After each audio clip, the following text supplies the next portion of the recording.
안녕하십니까? 반갑습니다. 예, 반갑습니다. 자, 같이 기도하고 오늘 에스더서 공부해 보겠습니다. 함께 기도하시겠습니다.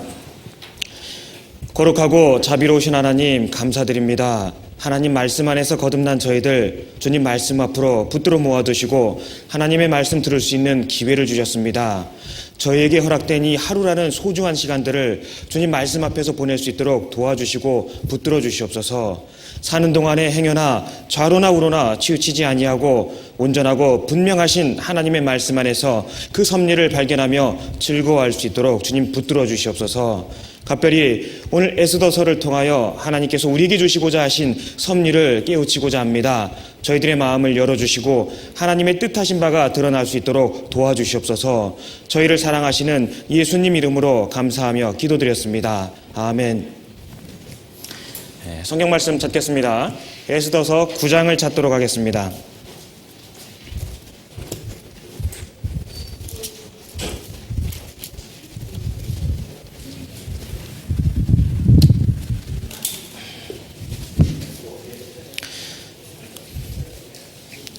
에스더서 9장 20절부터 28절까지 같이 한번 읽도록 하겠습니다. 모르드게가 이 일을 기록하고 아수에로 왕의 각 도에 있는 모든 유다인에게 물은 원근하고 글을 보내어 이르기를 한 규례를 세워 해마다 아달월 14일과 15일을 지키라. 이달 이날에 유다인이 대적에게서 벗어나서 평안함을 얻어 슬픔이 변하여 기쁨이 되고 애통이 변하여 길한 날이 되었으니 이 두 날을 지켜 잔치를 베풀고 즐기며 서로 예물을 주며 가난한 자를 구제하라 하매 유다인이 자기들의 이미 시작한 대로 또는 모르드게에 보낸 글대로 계속하여 행하였으니 곧 아각 사람 함무다다의 아들 모든 유다인의 대적 하만이 유다인을 진멸하기를 꾀하고 부르 곧 제비를 뽑아 저희를 죽이고 멸하여 하렸으나 에스더가 왕의 앞에 나아감을 인하여 왕이 조서를 내려 하만이 유다인을 해하려던 악한 꾀를 그 머리에 돌려보내어 하만과 그 여러 아들을 나무에 달게 하였으므로 무리가 부르의 이름을 조차 이 두 날을 부림이라 하고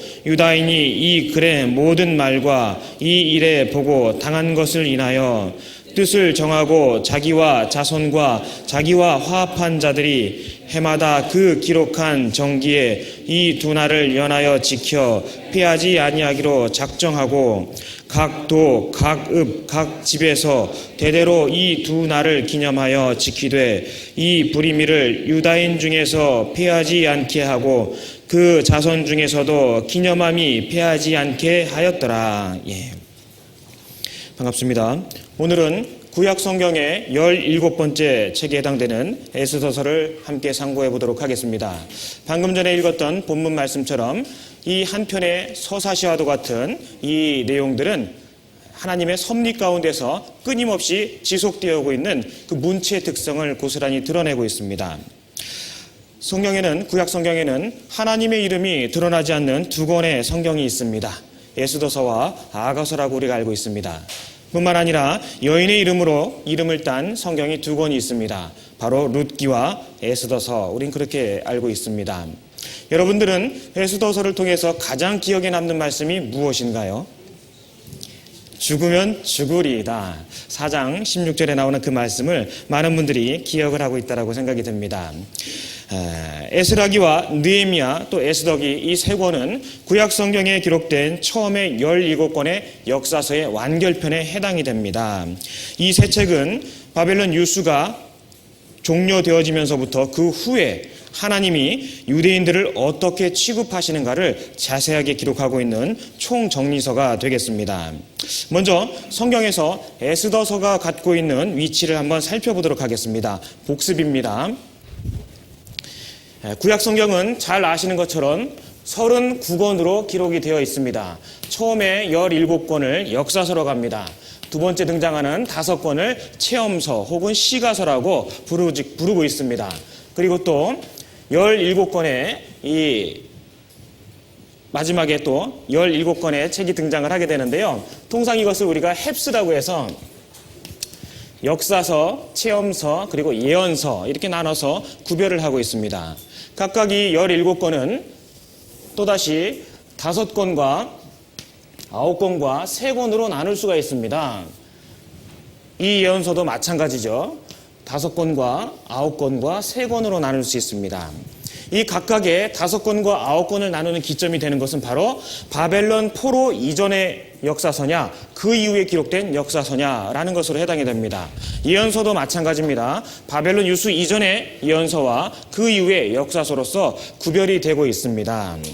우리는 각별히 에스라, 느헤미야, 에스더서를 통해서 하나님께서 큰 섭리 가운데 주권을 갖고 그 역사의 마무리를 또 하나님의 섭리를 어떻게 드러내시는가를 우리에게 발견케 하고 계십니다.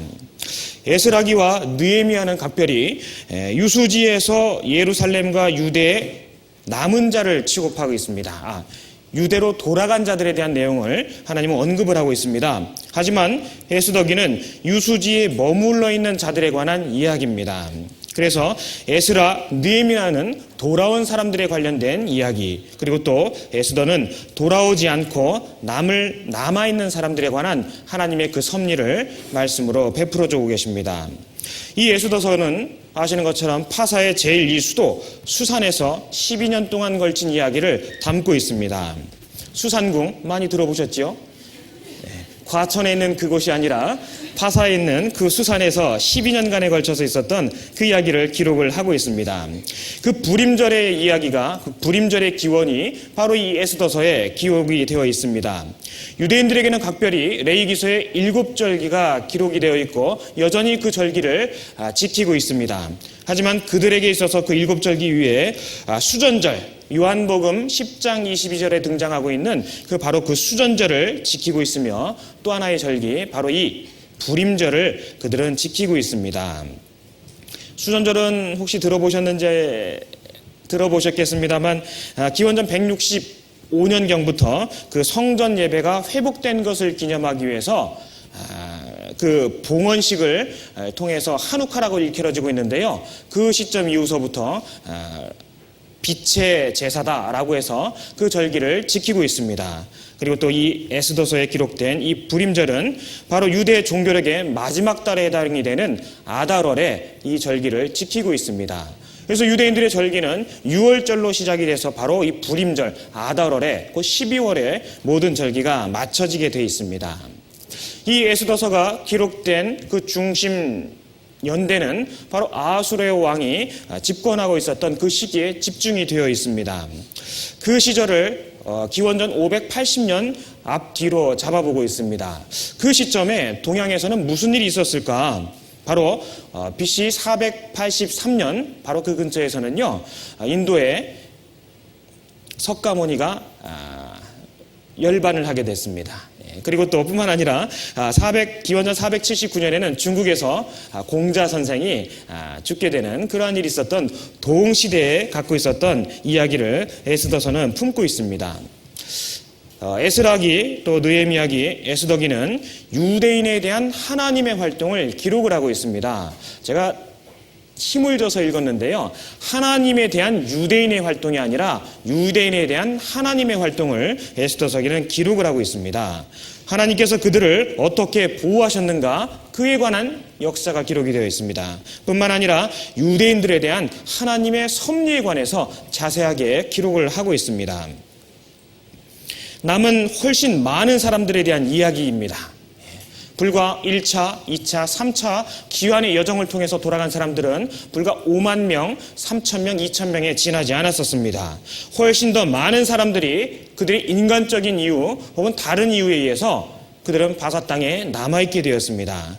하지만 하나님의 돌보심은 그들이 비록 돌아가지 않았다 할지라도 하나님은 섭리 가운데 그들을 보호하셨고 궁극적으로 승리하게 하시는 하나님의 장엄한 역사를 기록을 하고 있습니다. 연극으로 꾸민다라면 주요 5명의 사람들이 등장을 합니다. 우리가 이 에스더서의 성경의 내용을 대부분은 잘 알고 있다라고 생각을 합니다. 하지만 속속들이 그 예언된 모습들을 알고서 또 보는 것과 그렇지 않고 그저 죽으면 죽으리다 라는 말씀만 붙들고 있는 심정과는 다를 거라 생각이 됩니다. 첫 번째, 아하수에로 왕이 등장을 하는데요. 이 아하수에로 왕은 여호와 하나님을 예표하는 그러한 형상을 갖고 있습니다. 예를 들자면은 그는 동쪽으로 인도로부터 서쪽으로 지중해까지 밑으로는 아프리카에 해당되는 많은 지역을 그는 127도나 되는 곳을 거느리고 있었고 다스리고 있었습니다. 그것은 마치 천지 만물을 다스리시는 여호와의 그 광대하심을 드러내는 예형적인 모습이라고 할 수 있는 것입니다. 뿐만 아니라 에스더는 구원받은 사람들, 곧 교회의 예형적인 모습을 담고 있습니다. 그리고 또 에스더의 삼촌 모르드게는 예수 그리스도의 모습을 담고 있습니다. 또 그의 대적이 되었던 악한 하만이라고 기록되어 있는 그 하만은 마귀, 적그리스도의 예형적인 모습을 담고 있다라고 볼 수 있습니다. 또 각별히 유다 백성들이 등장을 합니다. 바로 바벨론 유수 이후에 돌아가지 않고 남아 있었던 유대 백성들이 있습니다. 그들은 여호와의 백성 중에서 세상적인 사람들을 예형적으로 나타내고 있는 그러한 모습들입니다. 자, 우리가 에스더서를 통해서 하나님이 커다란 섭리를, 그의 이름을 드러내지 않으시면서도 하나님의 역사와 하나님의 능력을 정말 자세하게 드러내고 있습니다. 그 내용을 우리가 아는 것은 중요하다고 생각을 합니다. 물론 이 가운데는 그 스토리를 잘 알고 계신 분도 계실 것 같고 그렇지 못한 분들도 계실 거라 생각을 합니다.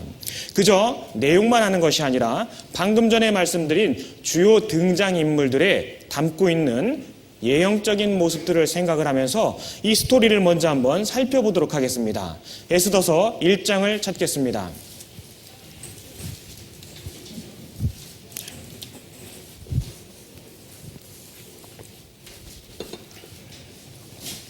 자, 1장은 바로 그 아하수에로 왕이 베푸는 6개월간의 엄청난 잔치, 파티로부터 시작을 하고 있습니다.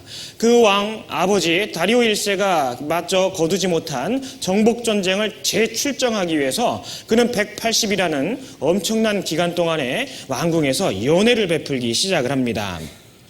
그의 권세가 얼마나 지극하게 크고도 높았음을 발견할 수 있는 부분이라고 생각이 됩니다. 바로 그 아하수에로 왕이 재위하면서 3년째 되는 해부터 이 기록은 시작이 되고 있습니다. 1장 10절에 보시면은 제7일에 왕이 주흥이 일어나서 어전넷이 무만과 비스다와 하르보나와 빅다와 아박다와 세달과 가르가스 7사람을 명하여, 자, 왕이 6개월간의 엄청난 잔치를 베풀면서 127개 도에 거하는 많은 방백들을 불러들였고 출정식을 겸해서 그의 권세를 드러냈습니다. 뿐만 아니라 그 후궁들에서는 그 왕비되는 와스디도 사람들을 청해서 7일간의 후궁에서 잔치를 벌이고 있었습니다. 그 방백들의 잔치가 끝난 이후에는 일반 백성들도 청해서 그 잔치를 계속적으로 보여주고 있는 모습들이 1장에 기록이 되어 있습니다. 근데 문제가 생기기 시작을 했습니다. 주흥이 무르익어 가고 있었습니다. 술이 거나하게 찼던 시점이라고 볼 수 있겠지요. 그때 곁에 있는 자들이 왕을 꼬드겨서 그 왕비 보여줄 것을 간청을 하게 됩니다. 그렇게 돼서 그 왕비를 데려오라라고 왕의 명령을 내렸건만 그 와스디 왕비는 그 왕의 명령을 거절을 하게 됩니다. 사실 실제적으로 그 당시 사회적인 도리에 있어서 남자들의 술자리에 여자가 나가는 것이 합당치는 않았다라고 합니다. 하지만 그의 위치가 누구입니까? 왕입니다. 왕이 불렀을 때 자기의 뜻이 어떠하다 하더라도 순종하는 것이 마땅한 모습이었는데 와스디는 나아가지 않게 됩니다. 그 내시들을 통해서 불렀건만 와스디는 거절을 하게 됩니다. 그렇게 돼서 왕의 진노가 너무너무 급해서 너무너무 분해서 그 중심이 불붙는 것 같더라 라고 말씀하시는 것처럼 성경에 기록이 되어 있습니다. 그래서 그 화가 난 왕이 여러 내시들에게, 방백들에게 사례를 묻게 됩니다. 어떻게 저것을 다스리면 좋을까? 그때 무무간이라는 그 내시가 왕에게만 잘못한 것이 아니라 우리나라 온 백성에 있는 남편들에게 잘못한 것이다. 만일에 이 일이 소문이 나면은 온 나라 부녀에게 전파되고 저희도 그 남편을 멸시할 것이다 라고 하면서 조서를 내려서 변개하지 못하게 하면서 그 왕비 와스디를 폐위할 것을 간청하게 됩니다. 그렇게 돼서 그 왕은 그 방백들의 그 말을 선히 여긴지라 왕이 노부간의 말대로 시행하였더라라고 되어 있습니다. 왕의 어인이 찍히고 그 조서가 전국 각도에 퍼지게 되었습니다. 다시는 그것을 변개할 수 없도록 왕의 조서에 왕의 도장까지 찍게 됩니다. 그리고 나서 이제 2장으로 넘어가게 됩니다. 이제 약간의 시간의 공백이 있습니다. 그 후에 이제 이 왕이 사실은 유혹 기간 동안에 그 페르시아 전쟁을 몇 차례 치르고 오게 되는 거예요. 그리고 나서 돌아왔습니다. 전쟁에서 여러 차례 패했고 왕은 울적한 마음을 달랠 길이 없었을 겁니다. 그 내용을 너무나 잘 알고 있는 그 방백들, 왕의 시신들이 2장 2절 왕의 시신이 아뢰되 왕은 왕을 위하여 아리따운 처녀들을 구하게 하시되 왕의 시신들, 왕의 시체가 아니지요. 왕을 곁에서 각별히 섬기고 그 뜻을 복종하고 있는 종들을 이야기하고 있습니다. 내시들입니다. 그들이 왕의 마음을 헤아리고 이야기를 합니다. 왕을 새 장가 보내기로 작정을 하고 그 이야기를 고백을 하게 됩니다. 그렇게 돼서 드디어 미스 페르시아를 뽑게 되는 방을 전국 곳곳에 이제 붙이게 됩니다. 장소는 수산궁 후궁입니다. 뒤뜰입니다. 그리고 대상은 아리따운 처녀. 그렇게 한정지어서 온 천하에 왕의 철을 얻기 위해서 방을 붙이게 되고 그로 말미암아 아리따운 처녀들이 그 후궁으로 들어오게 됩니다. 바로 그때 포로로 잡혀와 있었던 모르드게의 그 양녀처럼 길렀던 용모가 단정하고 곱고 아리따웠던 그 에스더가 같이 들어오게 됩니다. 그 들어오게 될 때 히브리 이름인 에스더를 하다사라는 히브리 이름을 에스더라는 이 바사식 이름으로 바꾸어서 들어가게 됩니다. 그렇게 돼서 6개월, 도합 12개월에 걸친 왕비가 되는 그 과정의 시간들을 보내게 됩니다. 먼저 6개월 동안은 기름을 갖고 향유를 갖고 마사지를 통해서 몸을 만드는 과정을 만들게 됩니다. 그 내용이 12절에 잘 기록이 되어 있습니다. 그리고 나서 6개월 동안은 여러 가지 향품과 여자에게 쓰는 물품을 사용해서 꽃단장을 하게 되고 결국 몸을 만드는 그런 과정을 겪게 됩니다. 결국 왕에게 한 사람 한 사람씩 나아가게 됩니다. 왕이 선택을 하게 되면은 후궁에 드리게 되고 그렇지 않으면은 다시 나가게 되는 그런 과정을 겪게 됩니다. 근데 각별히 2장 15절의 말씀을 주목해 보도록 하겠습니다. 제가 읽겠습니다. 모르드게의 삼촌 아비하일의 딸 곧 모르드게가 자기의 딸같이 양육하는 에스더가 차례대로 왕에게 나갈 때에 궁녀를 주강하는 넷이 해계의 정한 것 외에는 다른 것을 구하지 아니하였으나 모든 보는 자에게 괸을 얻더라. 자, 괸 어려운 말이죠. 바로 이 괸이라는 것은 유난히 귀엽고 사랑스럽다라는 뜻을 갖고 있습니다. 왕궁의 규례에 의해서 왕 앞에 나아갈 때 그 왕실에서 제공해주는 많은 향료나 물품들을 선택할 권리가 있었습니다. 하지만 이 에스더는 정한 것 외에는 다른 것을 구하지 않고 있는 그 모습 그대로 나아갔다라고 성경은 기록을 하고 있습니다. 괸을 얻었다라고 한 것 우리 주목할 필요가 있는데요. 우리의 육신적인 외모로 드러나는 모습이 아니라 그 안에 내면적인 아름다움이 있었음을 짐작해 볼 수 있는 말씀이라 생각이 됩니다. 잠언 30장 30절에 기록된 것처럼 아름다운 것도 거짓되고 고운 것도 헛되나 여호와를 경외하는 여자는 사랑을 받더라 라는 말씀이 있습니다. 칭찬을 얻더라 라는 말씀이 있습니다. 에스더는 바로 외적인 것으로 치장해서 나아가는 모습이 아니라 정한 것 외에는 받지 아니하고 하나님을 섬기고 하나님을 사모하고 내면적인 아름다움과 기쁨을 갖고 있는 그 모습으로 나아가게 됩니다. 비로소 왕 앞에 나아가게 됐을 때 왕의 눈에 턱 들게 되었습니다. 오메 에스더구나 라고 17절에서는 왕이 모든 여자보다 에스더를 더욱 사랑함으로 더욱 사랑했다. 왕이 한눈에 에스더에게 반했다라는 것을 확인할 수가 있습니다. 그래서 그 왕이 그 머리에 면류관을 씌워주고 와스디를 대신하여 왕후를 삼았다라고 성경은 기록을 하고 있습니다. 그렇게 일이 잘 진행되어 가고 있는 와중에 모르드게는 성전 문 위에서 문지기의 역할을 하고 있었습니다. 근데 바로 빅단과 데레스라는 두 내시가 아수에로 왕을 모살하고자 하는 그 모반의 계획을 듣게 됩니다. 그 이야기를 에스더에게 해주게 되고, 그리고 그 에스더가 모르드게의 이름으로 왕에게 그 사실을 고하게 됩니다.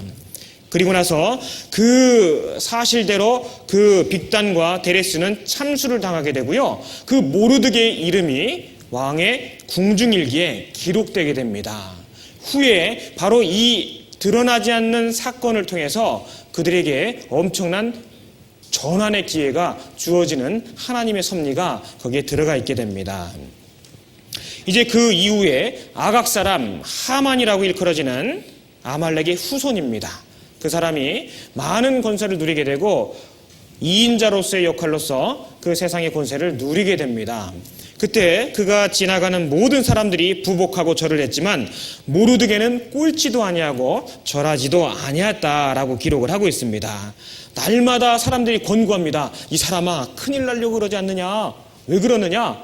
하지만 그 하만의 경배의 요구 앞에 모르드게는 경배를 하지 않았습니다.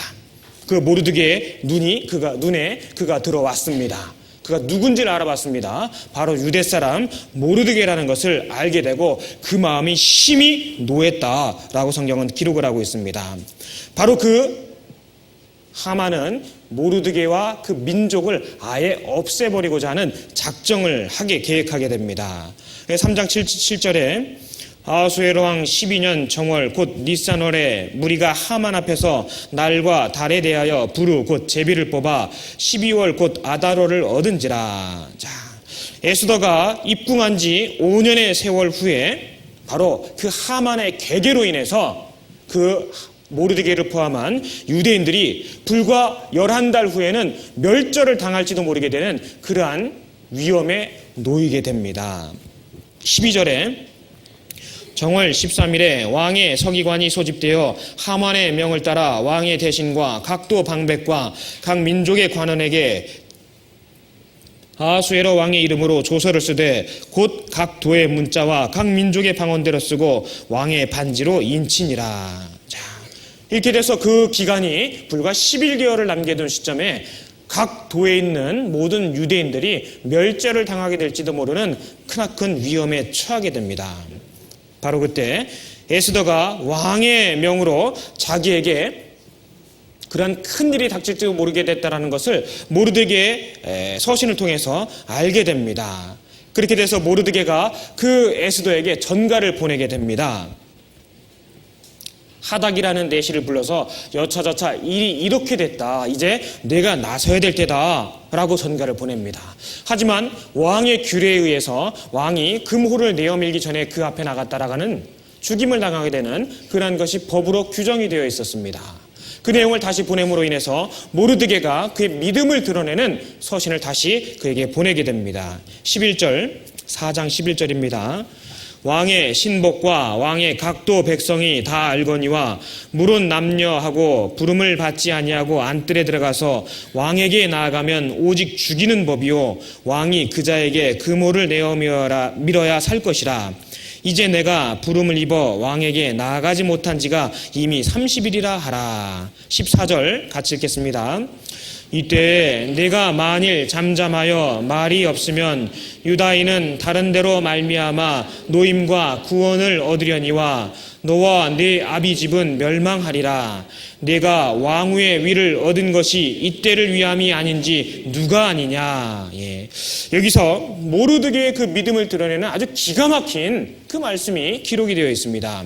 만일에 내가 잠잠하여도 우리는 구원 받을 거다. 하나님은 이끌어내실 거다. 너의 도움이 아닐지라도 하나님께서는 우리를 이끌어내실 거에 대한 모르드게의 믿음이 들어가 있습니다. 그리고 뿐만 아니라 내가 왕후의 위를 얻은 것이 이때를 위함이 아닌지 누가 아느냐. 에스더에게 있어서 가장 필요한 말을 단호하게 모르드게는 내어뱉게 됩니다. 이제 에스더가 모르드에게 회답을 하게 됩니다. 16절에 당신은 가서 수산에 있는 유다인을 다 모으고 나를 위하여 금식하되 밤낮 3일을 먹지도 말고 마시지도 마소서. 나도 나의 시녀로 더불어 이렇게 금식한 후에 규례를 어기고 왕에게 나아가리니 죽으면 죽으리이다. 자, 이 에스더가 모르드게의 말을 거역하지 아니하고 그 위치에 있으면서도 그 말을 거역하지 아니하고 왕 앞에 죽으면 죽겠다라는 각오로 나아가는 그 간증을 고백하게 됩니다. 전 여기서도 지혜로운 모습을 발견할 수가 있는데요. 그가 기도하고 나아가자라고 말씀하지 않고 금식하고 나아가겠다라고 이야기를 하고 있습니다. 이 성경이, 에스더라는 성경이 각별히 이방 민족들에게도 읽히기 위해서 바로 기도라는 혹은 여호와라는 그러한 단어들이 사용되지 않았을 것이다 라고 추정하고 있습니다. 이 금식이라는 말 안에는 정말 절절하게 애쓰고 수고하며 매달리는 그 기도가 포함이 되어 있다고 볼 수 있습니다. 자, 이제 그 왕 앞에 나아가지 못한 지 30일이나 된 그 에스더가 하나님 앞에 기도하고 금식하고 왕 앞에 나을 것을 작정을 하게 됩니다. 그 에스더가 이제 왕이 부르지도 않았는데 그 앞에 나아가게 되는 장면이 5장에 이제 기록이 되어 있습니다. 하나님께서 그의 기도를 들으셨을 겁니다. 그 며칠간이나 보지 못했던 그 여인의 그 모습이 각별히 아하수에로 왕의 눈에 아름답게 아리따우게 보였던 것이었습니다. 5장 2절에 왕후 에스더가 뜰에 선 것을 본즉 심히 사랑스러움으로 손에 잡았던 그모를 그에게 내어미니 에스더가 가까이 가서 그몰 끝을 만진지라. 자, 아하수의 왕이 자기 명령이 없었는데도 나오는 에스더를 보게 됩니다. 30일 전에 봤지만 다시 보니 너무나 새삼스럽게 아름답게 보였던 거예요. 주님 앞에 그 기도하고 금식하고 하나님의 사람으로서 다시금 자기의 믿음을 드러내고 있는 그 사람을 하나님께서는 아하수에로 왕의 눈을 통해서 아름다운 여인으로 비춰지게끔 하나님이 계획하셨습니다. 사실 그모를 내리기 전에 나오는 자들은 죽을 것이라는 것을 잘 알고 있는 왕이었을 겁니다. 그럼에도 불구하고 나오는 에스더, 분명히 무슨 일이 있겠구나라고 짐작했지 않겠습니까? 자, 그렇게 나와서 왕에게 에스더가 이야기를 합니다. 왕이 에스더에게 묻습니다. 내 소원이 무엇이뇨? 요구가 무엇이냐? 나라의 절반이라도 떼어주겠다. 얘기해봐라. 이야기를 합니다. 전하, 내가 왕을 위하여 잔치를 베풀어 싸우니 왕이 선히 여기시거든 하만과 함께 오소서라고 이야기를 하게 됩니다. 에스더서 2장에서 에스더가 왕궁에 들어갈 때 그녀가 유대인 것을 사람들에게 이야기를 하지 않았습니다. 지혜로웠던 거죠. 심히 사랑스럽게 보였던 그 에스더가 아하수로의 왕에게 간청을 하게 됩니다. 전하, 연회를 베풀어 드릴 테니까요, 한번 오십시오. 후궁을 한번 오십시오. 근데 오실 때 콕 집어서 하만이를 데리고 오십시오라고 이제 이야기를 하게 됩니다. 가뜩이나 아리따게 보였던 아하수의 왕이 하모 하면서 이제 분명히 응했으리라 생각이 됩니다. 근데 여기서도 에스더가 참으로 지혜로웠는데요. 그 원하는 것을 이야기하지 않았어요. 때가 되기를 기다렸던 거죠. 참을 줄 아는 지혜가 있었습니다. 그렇게 돼서 하만을 데리고 왕이 에스더의 말대로 에스더의 베푼 잔치에 참여하게 됩니다. 6절에 잔치에 술을 마실 때 왕이 에스더에게 이르되 그대의 소청이 무엇이뇨? 곧 허락하겠노라. 그대의 요구가 무엇이뇨? 나라의 절반이라 할지라도 시행하겠노라. 자, 여러분이라면 어떻게 하겠습니까? 왕이 그 자기의 간청에 못 이겨서 왔습니다. 즐거워하고 있습니다. 기뻐하고 있습니다. 때는 이때다 하고서 저 하만이가 글쎄라고 하면서 뭔가 부여잡고서 얘기할 수도 있지 않겠습니까? 근데 그러하지 않았어요. 하나님께서 완전한 때를 주시기를 기다리면서 또 기다렸습니다. 그리고 나서 대답하기를 내가 만일 왕의 목전에서 은혜를 입었고 왕이 내 소청을 허락하시면 내 요구를 시행하시기를 선히 여기시거든 내가 왕과 하만을 위하여 베푸는 잔치에 또 나오소서라고 부탁을 하게 됩니다. 그리고 덧붙이는 말이 있습니다. 하만이도 또 데리고 오십시오 라고 부탁을 하게 됩니다. 두 번째 요청이었습니다. 이때 하만의 속마음이 어땠을까요? 아마 우쭐했을 겁니다. 봐라 내가 왕하고 항상 이렇게 왕궁의 그 왕비의 잔치까지 특별히 초대받는 사람이다. 아마 마음이요 그전에도 높았었는데 더욱더 기고만장한 사람이 되었을 겁니다. 속안에 담긴 것이 드러나게 되어 있죠. 하만도 자기의 그 교만함과 기고만장함이 곧 드러나게 됩니다. 9절 이날에 하만이 마음이 기뻐 즐거이 나오더니 모르드게가 대궐문에 있어 일어나지도 아니하고 몸을 움직이지도 아니하는 것을 보고 심히 노하나 한껏 부푼 마음을 갖고 잔치에 참여하고 나오고 있는데 누굴 만났어요? 모르드게, 그 인사 안 하는 모르드게를 만난 겁니다. 그 마음이 아마 싹 가셨을 거예요. 속으로 머금었던 그 일들이 빨리 진행되기를 원했을 겁니다. 바로 그날 밤에 여러 가지 이제 일들이 생겨나게 됩니다. 왕과 하만은 두 번째 연회에 초대를 받은 상태였습니다. 모르드게는 하만은요 그 모르드게를 매달기 위해서 50규빗이나 되는 장대를 매달게 됩니다. 무려 25m, 23m나 되는 그 장대를 미리 매달아 버리게 되는 거예요. 그리고 났는데 왕은 잠이 안 옵니다. 잠은 누가 주관하시는 거죠? 하나님이 주관하시는 겁니다. 잠은 아무리 권세를 가지고 있고 127개의 돌을 치리하고 있는 왕일지라도 잠을 자기가 스스로 잘 수 없다라는 무력함을 나타내고 있습니다. 잠은 하나님께서 주관하시는 겁니다. 그 왕이 하필이면은 그 잠이 안 오는데 아마 여기에는 기록이 되어 있지는 않습니다만 아마 내시들이 그랬을 거예요. 뭐 음악을 틀을까요? 아니 음악 트는 것이 아니라 음악을 뭐 연주를 할까요? 아니면 노래를 부를까요?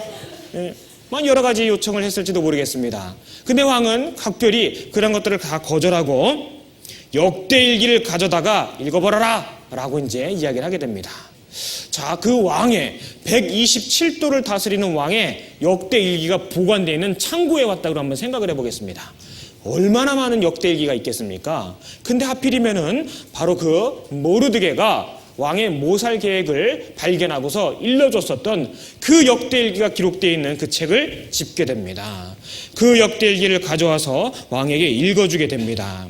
자, 2절에 6장 2절에 그 속에 기록하기를 문지킨 왕의 두 넷이 빅다나와 데레스가 아수레로 왕을 모살하려고 하는 것을 모르드게가 고발하였다 하였는지라. 과거에 아주 까마득하게 잊혀졌던 이야기가 그 역대일기에서 기록이 되어 있는 것이었습니다. 자, 왕이 물어봤습니다. 야, 그 일 때문에 내가 그 모르드게에게 상 준 것이 있느냐? 뭐 준 것이 있느냐? 물어봤습니다. 없습니다. 3절에 아무것도 베풀지 아니하였나이다. 어떻게 이런 일이 있을까? 그때 생각하게 됩니다. 무엇을 해주면 좋을까? 그때 뜰에 누가 있느냐라고 하면서 묻게 됩니다. 마침이라고 하면서 하만이 들어와 있던 것을 발견하게 됩니다. 그래서 그 하만에게 왕이 물어봅니다. 내가 존귀 여기기 원하는 자에게 어떻게 하면 좋겠느냐라고 물어봅니다. 하만 생각에 누구라고 여겨졌을까요? 자기라고 생각했던 겁니다. 6절 하만이 들어오거늘 왕이 묻되 왕이 존귀케 하기를 기뻐하는 사람에게 어떻게 하여야 하겠느뇨. 하만이 씩 웃으면서 심중에 이르되 왕이 존귀케 하기를 기뻐하는 자는 나 외에 누구리요 하고 마음속으로 생각을 한 겁니다. 그렇게 돼서 이 하만은요 왕에게 무례하다 싶을 만한 그런 보상을 이야기를 하게 됩니다. 당연히 자기가 받을 줄 알고요. 9절에 8절에 왕의 입으시는 왕복과 왕의 타시는 말과 머리에 쓰시는 왕관을 취하고, 자, 그 말에 왕의 왕복을 입히고 왕관을 취하고 말을 태우고 그 방백들 가장 존귀한 자의 손에 붙여서 왕이 존귀케 하시기를 원하는 자다, 왕이 존귀케 하시기를 원하는 자다 라고 하면서 시장통 돌 것을 이렇게 청하게 됩니다. 자기가 그렇게 될 줄 알았던 거죠. 그랬더니 왕이 대답합니다. 옳거니 바로 네가 그 말을 끌고 모르드게를 태우고 한 바퀴 돌고 와라 라고 하게 됩니다. 그렇게 돼서 그 하만은 졸지에 말을 붙들고서 왕이 존귀케 되기를 원하는 자다, 왕이 존귀케 하기를 원하시는 자다 하면서 영문도 모르는 모르드게를 태우고 그 성중을 왕래하다 들어오게 됩니다. 아마 모르드게는 무슨 영문인지도 사실 몰랐을 거예요. 이 하만의 마음이 어땠겠습니까? 아마 불붙는 것 같았을 거예요. 죽이고 싶었을 겁니다. 13절에 후반부에 당신이 그 앞에서 굴욕을 당하기 시작하였은즉 능히 저를 이기지 못하고 분명히 그 앞에 엎드러지리이다. 아직 말이 그치지 아니하여서 왕의 내시들이 이르러 하만을 데리고 에스더의 베푼 잔치에 빨리 나아가니라. 그 굴욕을 당하고 집에 들어왔습니다. 아내에게 이야기를 했습니다. 당신 어쩌자고 유대인하고 또 붙은 거야? 그 사람에게 굴욕을 당하기 시작했으니 이제 피할 수 없을 거야. 마음은 분하죠. 원통하죠. 뭔가 보복은 하고 싶죠. 그러고 있는데 내시가 들어오는 겁니다. 갑시다 하는 거예요. 어디요? 파리. 두 번째 연애에 가자고 내시가 그 시점에 온 거예요. 이것저것 앞뒤 결을 잴 수 있는 상황이 아닌 거예요. 자, 잘 생각해 보십시오. 우연처럼 느껴지는 많은 일들이 연속적으로 이루어지지 않습니까? 이게 바로 오늘의 주제 말씀인 섭리라는 거예요. 특별하게 큰 일을 엮어내시진 않습니다만 사소한 일들을 통해서 하나님은 엄청난 일을 이끌어가고 계신다라는 섭리가 바로 이 에스더서에는 곳곳에 배어 있는 것입니다. 자, 이제 그 분한 마음을 가라앉히고 마음을 풀고자 하는 마음으로 나가겠죠. 이제 왕과 더불어 이 둘째 잔치에 참여해서 술을 마시게 됩니다. 왕이 다시 묻게 됩니다. 그대의 요구가 무엇이뇨? 곧 나라의 절반이라 할지라도 시행하겠노라. 자, 이제 에스더가 더한 마음으로 기도를 했겠죠. 때는 됐다 싶어서 왕 앞에 드디어 고백을 하게 됩니다. 왕이 선히 여기시거든 내 소청대로 하여 주시길 원하나이다. 내 생명을 내게 주시고 내 요구대로 내 민족을 내게 주소서. 나와 내 민족이 팔려서 죽임과 도륙함과 진면하를 당케 되었나이다. 이게 무슨 소리입니까? 그 아립답고 지금 무슨 얘기를 할까? 눈에 넣어도 아플 것 같지 않은 그 에스더가 하는 말이 이게 무슨 소리입니까? 전하 살려주십시오 하는 얘기 아니에요. 살려주십시오 라는 얘기인 겁니다. 무엇이라? 이게 무슨 얘기냐? 아니 내 왕비를 누가 죽인다라고 나를 살려달라고 하느냐? 그리고 뿐만 아니라 내 민족을 다 죽이려고 합니다. 왕이 두근두근했을 겁니다. 감히 누가 내 나라의 절반이라도 저도 아깝지 않을 내 왕비를 누가 죽이겠다고 하느냐? 아주 극도의 분노의 상태에 이르렀을 겁니다. 왜냐면은요, 그 에스더에 대한 그 기품과 또 아리따운 모습들이 절정에 달했던 상태였거든요. 그에 따라서 그 아하수르의 왕의 노도 극도에 달해 있었던 그러한 상태였을 겁니다. 옆에 있던 하만 홀짝홀짝 술을 먹고 있다가 이게 무슨 일인가? 라고 귀를 기울이게 됐을 겁니다. 바로 그때 에스더가 외칩니다. 바로 그자는 하만입니다. 라고 외치게 됩니다. 허걱. 이게 무슨 일입니까? 하만의 입장에서는 갑자기 봉변을 당하게 된 거예요.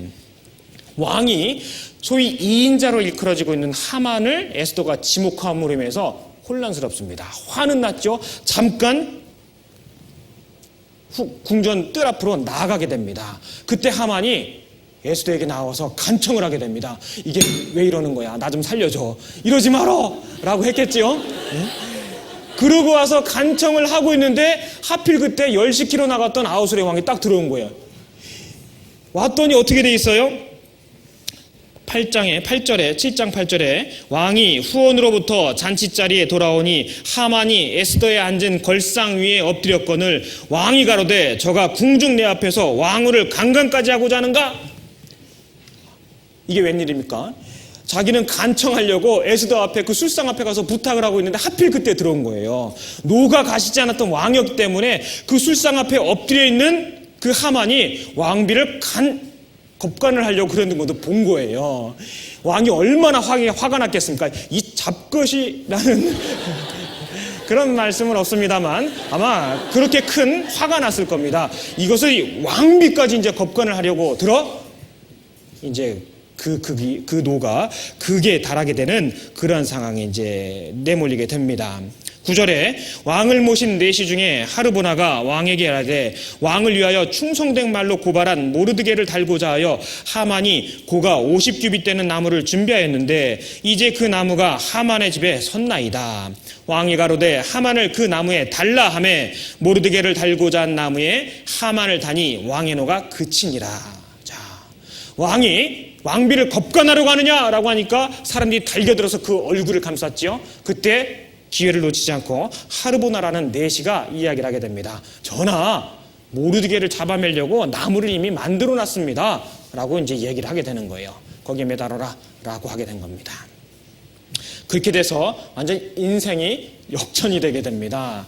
아주 사소한 일들을 통해서 아주 급반전되게 되는 그런 성경의 섭리를 자세히 보여주고 계십니다. 이제 하만에게서 거둔 반지를 빼어서 모르드에게 주게 됩니다. 그 상급을 준 적이 없었잖아요. 그래서 모르드게를 다시 한번 전격 발탁하게 됩니다. 그렇게 돼서 이 왕이 에스더를 향하여 금오를 내어미는 그 일을 하고 금오를 내어밀고 다시금 그 조서를 내려보낼 것을 명령을 내리게 됩니다. 왕의 인장반지가 찍힌 채로 내려보낸 조서는 바꿀 수가 없기 때문에 또 다른 조서를 내어보내게 되는 거예요. 8장 6절에 내가 어찌 내 민족의 화당함을 참아보며 내 친척의 멸망함을 참아보리이까. 8절에 너희는 왕의 명의로 유다인에게 조서를 뜻대로 쓰고 왕의 반지로 인을 칠지어다. 왕의 이름을 쓰고 왕의 반지로 인친 조서는 누구든지 취소할 수 없음이니라. 그때 시완월 곧 3월 20일에 왕궁에 왕의 서기관이 소집되고 무릇 모르드게 시키는 대로 조서를 써서 인도로부터 구스까지의 127도 유다인과 대신과 방백과 관원에게 전할세. 각도의 문자와 각 민족의 방언과 유다인의 문자와 방언대로 쓰되. 자, 이렇게 해서 1월 13일 날 계획된 그리고 또 조서가 내려갔었습니다. 근데 2달 열흘 만에 그것을 취소하고 대응하게 되는 그 조서가 내려가게 됩니다. 바로 이번엔 모르드게를 통해서 두 번째 조서가 내려가게 되는 거예요. 11절에 조서에는 왕이 여러 고을에 있는 유다인에게 허락하여 저희로 함께 모여 스스로 생명을 보호하여 각도의 백성 중 세력을 가지고 저희를 치려 하는 자와 그 처자를 죽이고 도륙하고 진멸하고 그 재산을 탈취하게 하되라고 되어 있습니다. 자, 이제 유다인들이 새롭게 살 수 있는 기쁨을 누리게 됩니다. 왕의 조서가 다시 왕의 준마드 왕궁에서 길려오는 그 너무나 급한 일이기 때문에요. 왕의 준말을 내줬습니다. 전국 각지로 두 번째 조서를 보내게 되고 그 조서를 받아든 전국에 있는 유대인들이 기뻐하며 잔치를 베풀고 그날을 경절로 삼고 본토 백성이 유다인들을 두려워하고 유다인이 되는 그러한 일까지 벌어지게 됩니다.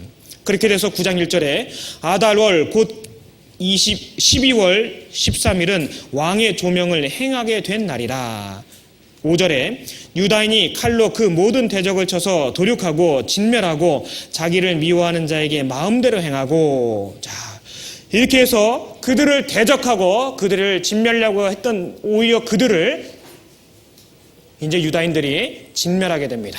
여기 진멸된 사람들의 숫자를 세어보면은요, 75,800명에 해당이 됩니다. 뿐만 아니라 그 하만의 10아들이 나무에 걸리게 됩니다. 그렇게 해서 그 날과 그 다음 날을 기념하게 되고 대대로 규례로 삼아서 그 일을 기뻐하게 규례로 삼게 되었다라는 아주 극적인 반전이 사소한 일들과 어우러져서 이 에스더서에는 섭리처럼 기록이 되어 있습니다. 자, 이것이 에스더서에 기록되어 있는 하나님의 섭리 가운데 이끌어내신 하나님의 놀라운 반전이었고 하나님의 보호하심의 역사였습니다. 자, 대부분의 학자들이 에스더서를 한마디로 표현할 때 섭리의 드라마다라고 이야기를 합니다. 섭리, 영어로는 프로비던스라고 합니다.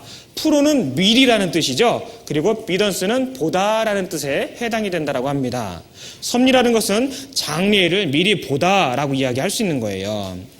에스더서는 특별한 기적이나 특별한 이적이 없음에도 불구하고 하나님의 목적한 바를 이루어가는 섭리에 관한 드라마입니다.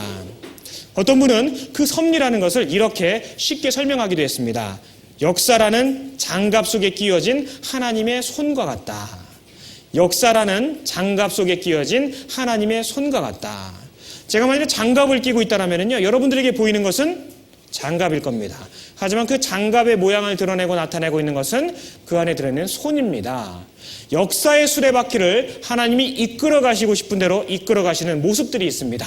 하나님이 정하신 뜻대로 드러나지 않게 이끌어 가시는 역사가 있습니다. 세상의 역사뿐만 아니라 개인적인 삶의 역사도 동일합니다. 내가 인정하든 인정하지 않든, 내가 알아채든 알아채지 못하든 하나님은 배후에서 그 역사를 섭리 가운데 이끌어 가신다라고 볼 수 있습니다. 우리의 개인적인 구원의 사건에서도 틀림없이 그 섭리는 작용했습니다. 우연처럼 보이는 일상의 소소한 사건들이 어우러져서 결국은 우리를 부르시는 손길이었음을, 우리를 하나님과 만나게 하는 그러한 일들이었음을 우리는 뒤늦게 발견합니다. 내가 왜 하필 그날, 그 봄날 아침 그곳에서 그 사람을 만났는가? 왜 하필 그 사람은 그 장소에 와 있었고 나는 또 그를 만나게 되었는가? 또 나는 버스를 탔을 때 어떻게 해서 그 그리스도인을 만나게 되었고 그 사람의 말에 귀를 기울이게 되었던가? 나는 어떻게 이러한 아내를 만났고 이러한 남편을 만나게 되었는가? 사실 우리가 일상 가운데서 놓치기 쉬운 많은 우연이라고 일컬어지는 그러한 일들 가운데서도 하나님은 보이지 않는 손처럼 그러한 것들을 이끌어 가셨다는 것을 발견할 수가 있습니다. 하필 내가 왜 그곳으로 이사를 가게 되었는가? 왜 그를 만나게 되었는가? 기가 막히게 연결되어 구원으로 이끌어졌던 개인적인 역사들을 갖고 있으리라 생각을 합니다. 이 에스더서는 자연적으로 사실 물이 흘러가는 것처럼 순서적으로 그 스토리가 이어지고 있습니다. 전혀 무슨 초자연적인 일들, 드러나는 것들은 사실 없어요. 하지만 문제는 타이밍이 기가 막혔다라는 거예요. 마침 하만이 뒤뜰에 있었습니다. 그죠? 마침 왕이 잠이 안 왔어요. 내시가 가서 역대일기를 빼갖고 왔는데 마침 모르드게가 행했던 일이 기록되어 있었던 그러한 일들이었습니다. 우리는요, 이러한 우연의 사건 연속 속에서도 하나님은 결과를 이끌어가고 계신다는 것을 발견할 수가 있습니다. 에스더서는 섭리라는 것에 대한 아주 실증적인 예가 되고 있는데요. 기적적인 사건이 기록되어 있지는 않지만 자연의 질서를 깨지도 않으면서 일상의 일들을 엮어나가시고 도리어 그러하기 때문에 더욱더 기가 막힌 기적적인 것을 이끌어내시는 하나님의 섭리를 발견하게 됩니다. 자, 우리는 이러한 내용들을 통해서 정말 고백해야만 하는 것이 있습니다.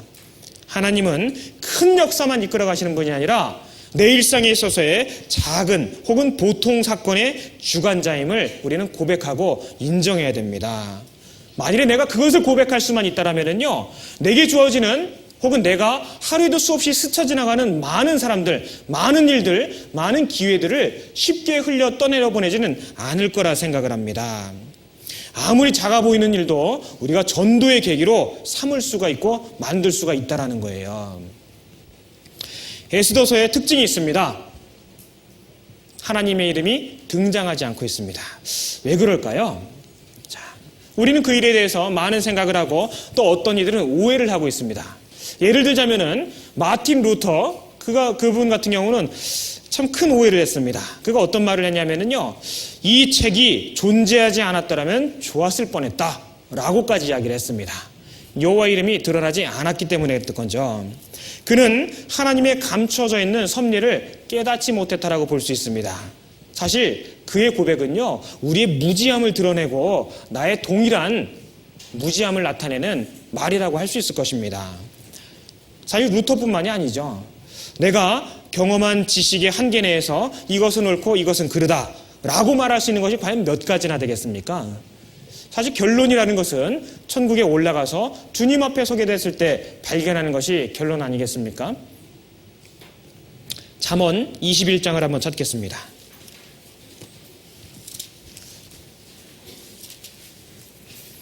잠언 21장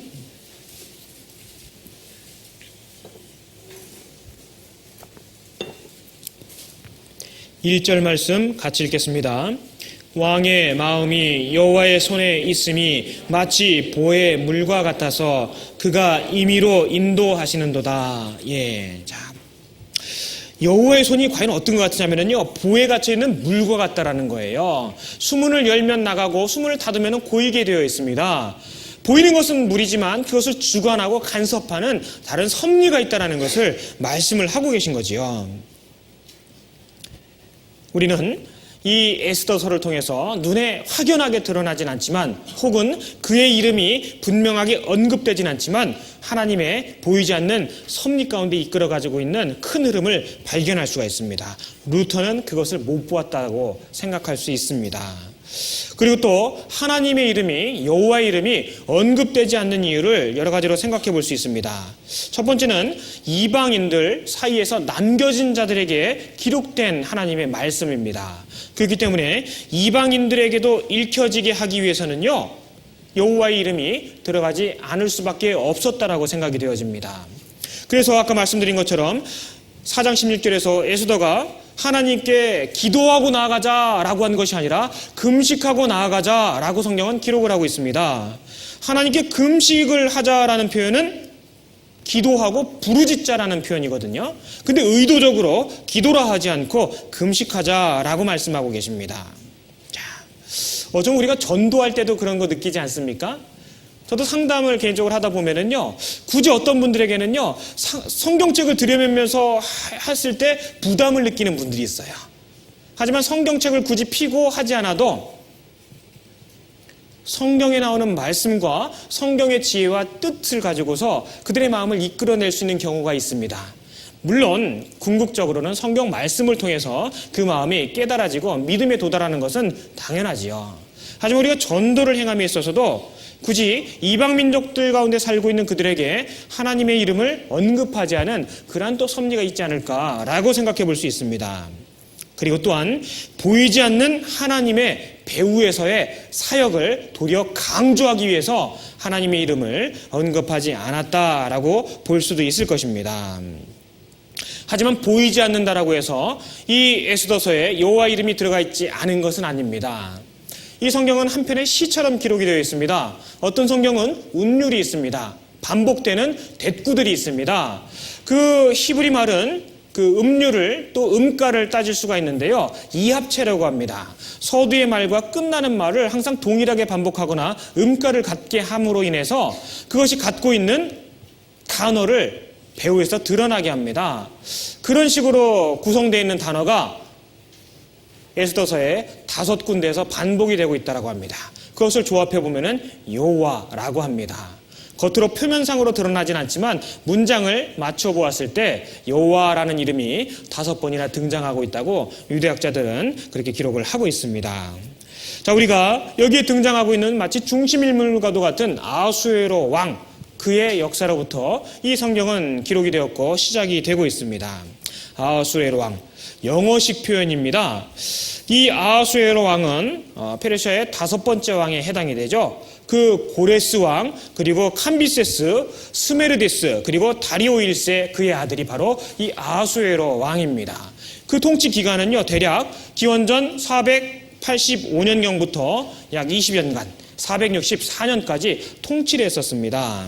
그리고 그 아들은 아닥사스다 왕이죠. 예레미야에게 당시 성을 중건하라는 명을 내렸던 바로 그 아닥사스다 왕이 그의 아들에 해당이 됩니다. 이 아하수에로 왕, 아하수에로라는 이름은 영어식 표현입니다. 히라버로 읽게 되면은 크세르 크세스입니다. 크세르 크세스. 어디서 들어본 기억이 납니까? 예. 요즘에 아주 유명한 세상에 영화가 한 편 있다고 하면 300이라는 영화에 등장하는 그 왕의 이름이 크세르 크세스입니다. 저는 이 아카데미를 위해서 미리 헐 수 없이 봤습니다. 섭리 가운데 헐 수 없이 봤습니다. 그래서 거기 등장하는 왕이 이제 크세르 크세스, 바로 이 아하수에로 왕을 일컬고 있는 그 말입니다. 이 아하수에로 왕은 에스더서 1장에 기록되어 있는 그 연회를 베푼 다음에 그 아버지 다리오 1세가 이루지 못한 그 서쪽에 대한 정벌 활동을 벌이기 위해서 또 페르시아 전쟁을 감행하게 됩니다. 그 역사가들의 헤로도토스나 많은 역사가들의 기록에 보면은 이 아하수에로 왕의 성격이 굉장히 괴팍했음을 기록을 하고 있습니다. 예를 들어서 헬레폰네스라는 다리를 놓으라는 명을 내렸습니다. 엄청 큰 다리였다라고 합니다. 근데 그 다리가 완성된 직후에 폭풍이 불어가지고서 다리가 무너져 버렸어요. 그럴 때 그 이 크셀크스 왕이 어떤 명령을 내렸냐면은 채찍으로 바다를 300대를 쳐라라고 하는 명령을 내렸어요. 뿐만 아니라 바다를 잠재우라는 뜻으로 족쇄를 바다에다 던지라라고 명령을 내리기도 했답니다. 그리고 그 다리를 건설했던 건설 기술자들의 전부 목을 땄다라고 합니다. 아주 괴팍스러운 사람인 거예요. 뿐만 아니라 리디안 피레우스라는 사람이 지금 돈으로 환산하면은 550만 파운드에 해당되는 금을 갖다 바치고 왕이 전쟁을 훌륭하게 수행하실 것을 염원하는 그런 뜻을 바쳤습니다. 너무 기쁘잖아요. 그래서 그 왕이 그것도 도로 주고 자기가 금을 더 붙여가지고서 그 사람에게 줬습니다. 아주 기분이 좋았겠죠. 근데 그 피레우스라는 사람이 나중에 왕에게 하나 부탁을 하게 됩니다. 말년에 내가 아들이 장자가 하나 있는데 걔는 좀 군대에서 좀 빼줬으면 좋겠다고. 그랬더니 그 아하수에로 왕이요, 그 사람의 아들을 두 토막을 내가지고서 양쪽에 벌려놓고서 군대들이 지나가게 했다라고 합니다. 아주 짐작이 안 되는 그런 왕인 거예요. 그리고 뿐만 아니라 그 스파르타 왕 레오니다스라고 아마 많이 들어보셨을 겁니다. 그분이 BC 487년부터 480년 바로 이제 크셀크스하고 맞붙었을 때 그 역사적으로 유명한 그 300명의 용사와 죽음을 당하게 되는 그 레오니다스라는 그 왕입니다. 잠깐 몇 가지 얘기를 말씀을 드린다면은 동쪽으로는 인도 남방으로부터 아프리카 남방을 다 차지했습니다. 이제는 헬라 문화권으로 페르시아의 그 영향력이 들어가야 되는데요. 거기서 딱 막히게 된 거예요. 그래서 그 세 차례 페르시아와의 전쟁을 치르게 되는데 사실 너무 많은 대가를 지불하게 됩니다. 결국은 돌아오게 되거든요. 결국 돌아와서 그 울적한 마음 가운데 에스더를 택하게 되는 겁니다. 그 사이 이제 전쟁의 얘기들이 많이 있는데요. 이 스파르타의 영웅 레오니다스, 그 왕이 첫 번째 맞붙게 됩니다. 기원전 BC 480년에 그 바사왕이 침입을 하게 됩니다. 그때 바로 4,000명의 용사들을 이끌고 그 펠로폰네소스 군들 4,000명을 이끌고 그 헬라의 군대 지원을 받아서 7월 달에 그 전투를 벌이게 됩니다. 그 길목을 지키면서 그 페르시아 병사들을 막게 되는 거예요. 결국은 나머지 병력들은 보내게 되고 그 300명의 용사들과 함께 역사가의 기록이 동일합니다. 그렇게 해서 그 길목에서 저지선을 확보함으로 인해서 그 배후에 있는 헬라 연합군이 그 선박과 군함들을 다른 데로 이동을 시킬 수가 있게 된 거예요. 그래서 그 아테네 함대를 다른 데로 빼낼 수 있는 기회를 만들어주게 됩니다. 그래서 그 크셀크스가 거기까지 진격해 들어갔을 때 이제 그게 9월 달이 되는데요. 그 기원전 480년 9월 23일 날 그 유명한 살라미 전투를 통해서 대패하게 됩니다. 바로 그 살라미 전투가 헬라 연합군이 이길 수 있었던 이유가 바로 레오니다스가 거기서 저지해준 그 기간 덕분이었다고 역사가들은 기록을 하고 있습니다. 그렇게 돼서 그 살라미 전투라든지 아니면 아르테미온에서의 전투라든지 그런 여러 가지 전투에서 실패를 하고 돌아오게 됩니다. 근데 이 아하수에로 왕은 에스더서뿐만 아니라 다니엘서에도 등장을 합니다. 다니엘서 11장을 찾겠습니다.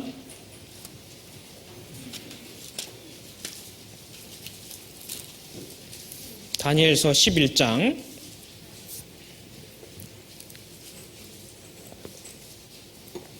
2절 말씀 같이 한번 읽겠습니다.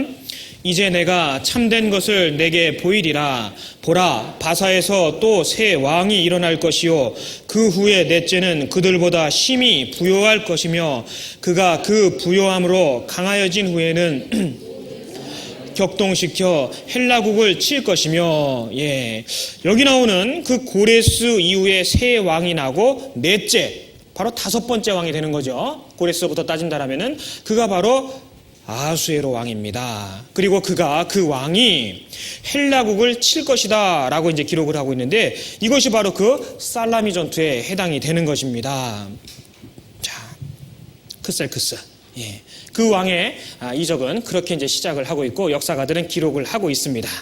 자, 여러분들 고개 한번 들어보시고요. 우리가 흔히 알고 있는, 너무나 잘 알고 있는 내가 죽으면 죽으리이다 라는 말 기억하고 있지 않습니까? 그 말을 사실 가볍게 생각하고 하면서도 그 말을 하는 경우가 많아요. 제가 일러드렸던 것처럼 그 아하수에로 왕의 당대의 권세가 그 정도였습니다. 더더군다나 그가 개인적으로 갖고 있었던 그 흉폭함이 사람을 두동강 내는 그런 무모함을 갖고 있었던 사람이었습니다. 그 앞에 금호를 내어밀지 않았는데 나간다라는 심정을 다시 한번 생각해 보십시오. 몸이 두 동강 나는 것을 각오해야만 하는 그러한 형편이었던 거예요. 우리가 흔히 얘기하는 것처럼 까짓 거 하면 하지 뭐, 이 차원이 아니라는 거예요. 자, 이 에스더서는 큰 두 가지의 진전이 있습니다. 자, 외우기도 쉬워요. 왜냐하면은 1장부터 10장까지 기록이 되어 있는데요. 반으로 딱 자르면은 5장이죠.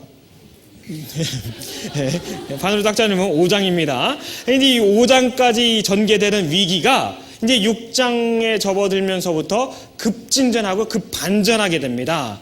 유대인에게 유리하게 바뀌어 진행이 되게 되는 거죠. 악이라는 것은요, 지금도 마찬가지입니다. 일시적으로는 득세하는 것 같고 일시적으로는 승리하는 것처럼 보이지만 궁극적으로는 멸망입니다. 이 성경도 마찬가지예요.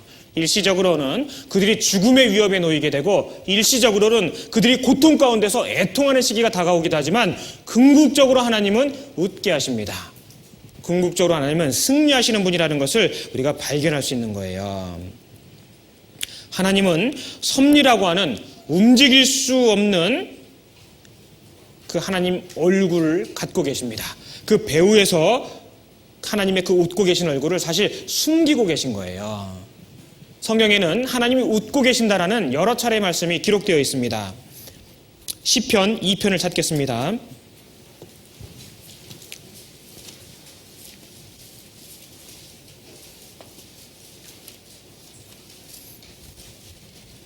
시편 2편 1절부터 제가 읽겠습니다. 어찌하여 열방이 분노하며 민족들이 허사를 경영하는고 세상의 군왕들이 나서며 관원들이 서로 꾀하여 여호와와 그 기름받은 자를 대적하며 우리가 그 맨 것을 끊고 그 결박을 벗어버리자 하도다. 자, 4절은 같이 읽겠습니다.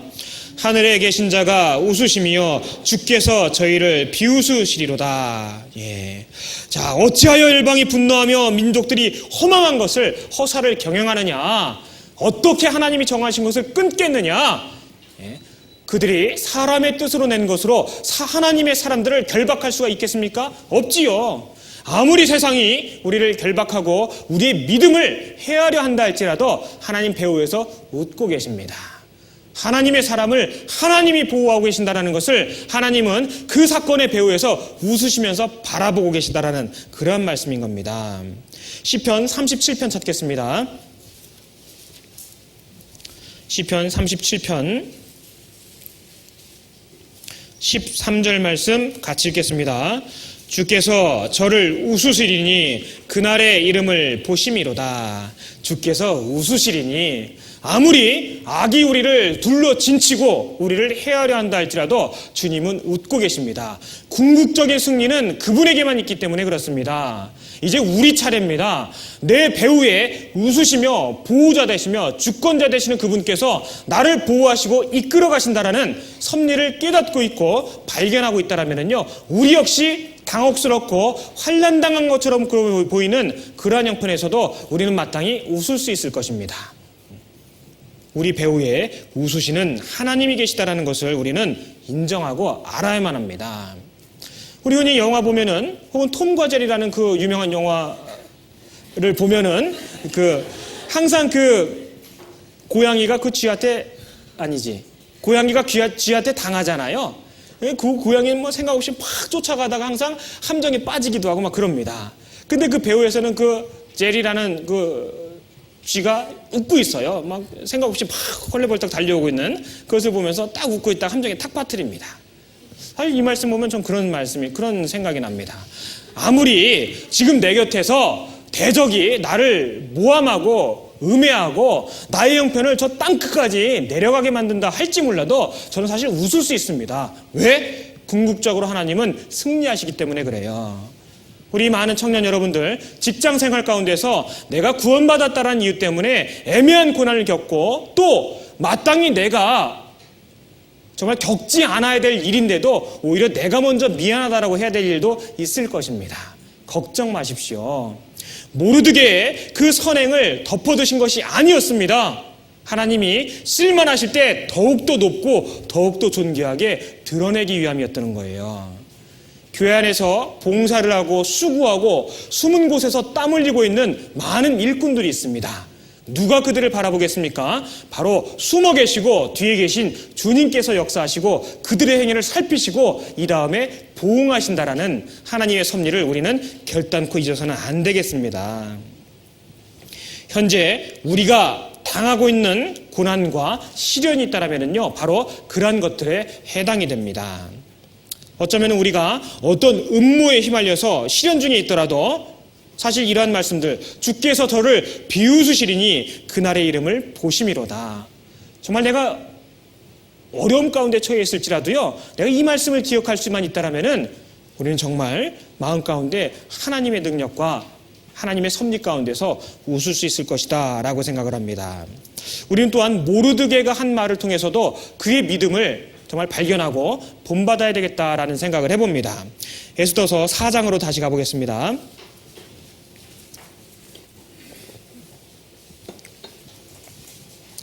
에스더 4장 14절 같이 읽겠습니다. 이때 내가 만일 잠잠하여 말이 없으면 유다인은 다른 데로 말미암아 노임과 구원을 얻으려니와 너와 네 아비 집은 멸망하리라. 내가 왕후의 위를 얻은 것이 이때를 위함이 아닌지 누가 아느냐. 절대로 유대인은 망하지 않을 거라는 확신이 있었던 거예요. 모르드게의 믿음이었습니다.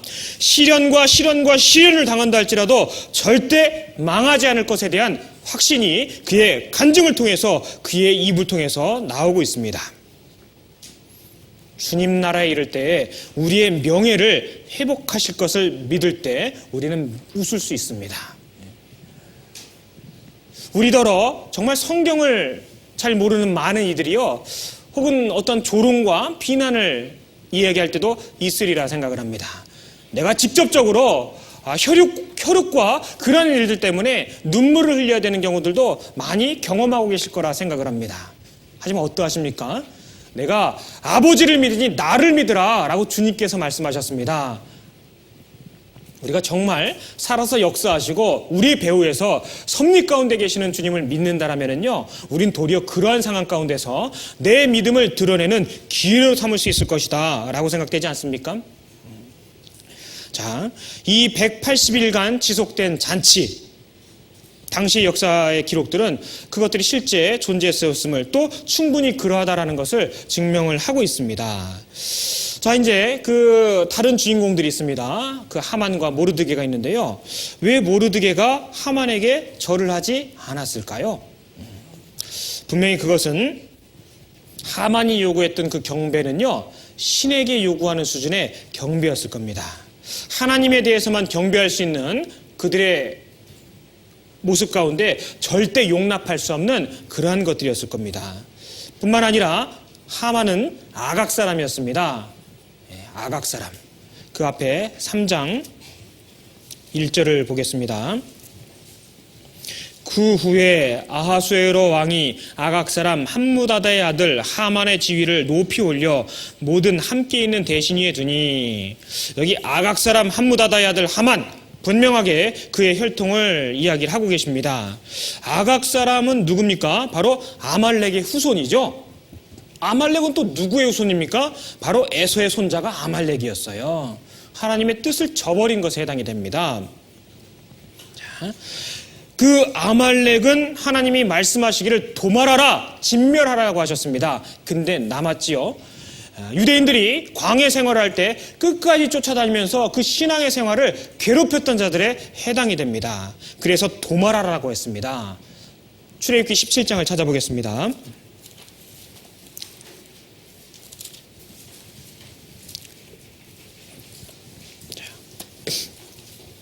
출애굽기 17장 13절 14절 같이 읽겠습니다. 여호수아가 칼날로 아말렉과 그 백성을 쳐서 파하니라. 여호와께서 모세에게 이르시되 이것을 책에 기록하여 기념하게 하고 여호수아의 귀에 외워 들리라. 내가 아말렉을 도말하여 천하에서 기억함이 없게 하리라. 자, 천하에서 그 기억함이 없게 하겠다. 도말하라는 것이 하나님의 뜻이었고 그들의 뜻이었습니다. 근데 그래야지 못했습니다. 우리의 삶도 마찬가지라고 생각되지 않습니까? 내가 만일에 내 개인적인 삶 가운데서 내가 끊쳐버리고 도말하고 진멸해야 될 것을 내가 단호하게 행하지 못하면은요, 끝까지 나의 삶을 괴롭히고 언젠가는 다시 살아나서 다른 것으로 오도하게 되는 그런 일을 겪을 수가 있습니다. 바로 이 아각 사람 하만, 아말렉의 후손이었던 거예요. 그래서 이 모르드게는 하만에게 절하지 않았을 것이다 라고 생각이 되어집니다. 그리고 이 에스더서 1장, 2장의 주제에 해당되는 것은 바로 에스더가 왕비로 선택된 그러한 사건들이죠. 그리고 또 그것은 바로 4년 후의 일입니다.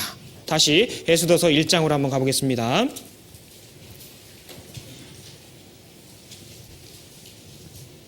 3절에 위 쓴 지 3년에 요때 이제 그 180일간의 그 주흥이 일어나게 되고, 그리고 나서 그 와스디 왕비가 폐위되게 됩니다. 그리고 나서 그 4년 후에 에스더가 발탁되게 되죠. 2장 16절입니다. 아하수에로 왕의 7년 10월 곧 데베돌에라고 되어 있습니다. 그 3년에서 아하수레 왕 7년이 되던 해에 그 왕이 왕비로 선택되는 그 사건이 일어나게 됩니다. 이 성경에는 하나님의 섭리가 드러나지 않게 잔잔하게 배어있다라고 서두서부터 말씀을 드렸으며, 오늘 말씀드리는 것의 주제라고도 말씀드릴 수 있습니다. 그 5사람의 인물들이 갖고 있는 예형적인 모습이 있습니다. 뿐만 아니라 그들이 갖고 있는 모습을 통해서 우리 삶에 있어서 내주하시고 역사하시는 하나님의 섭리를 내 삶에 견주어서 발견할 수 있다라고 생각을 해봅니다.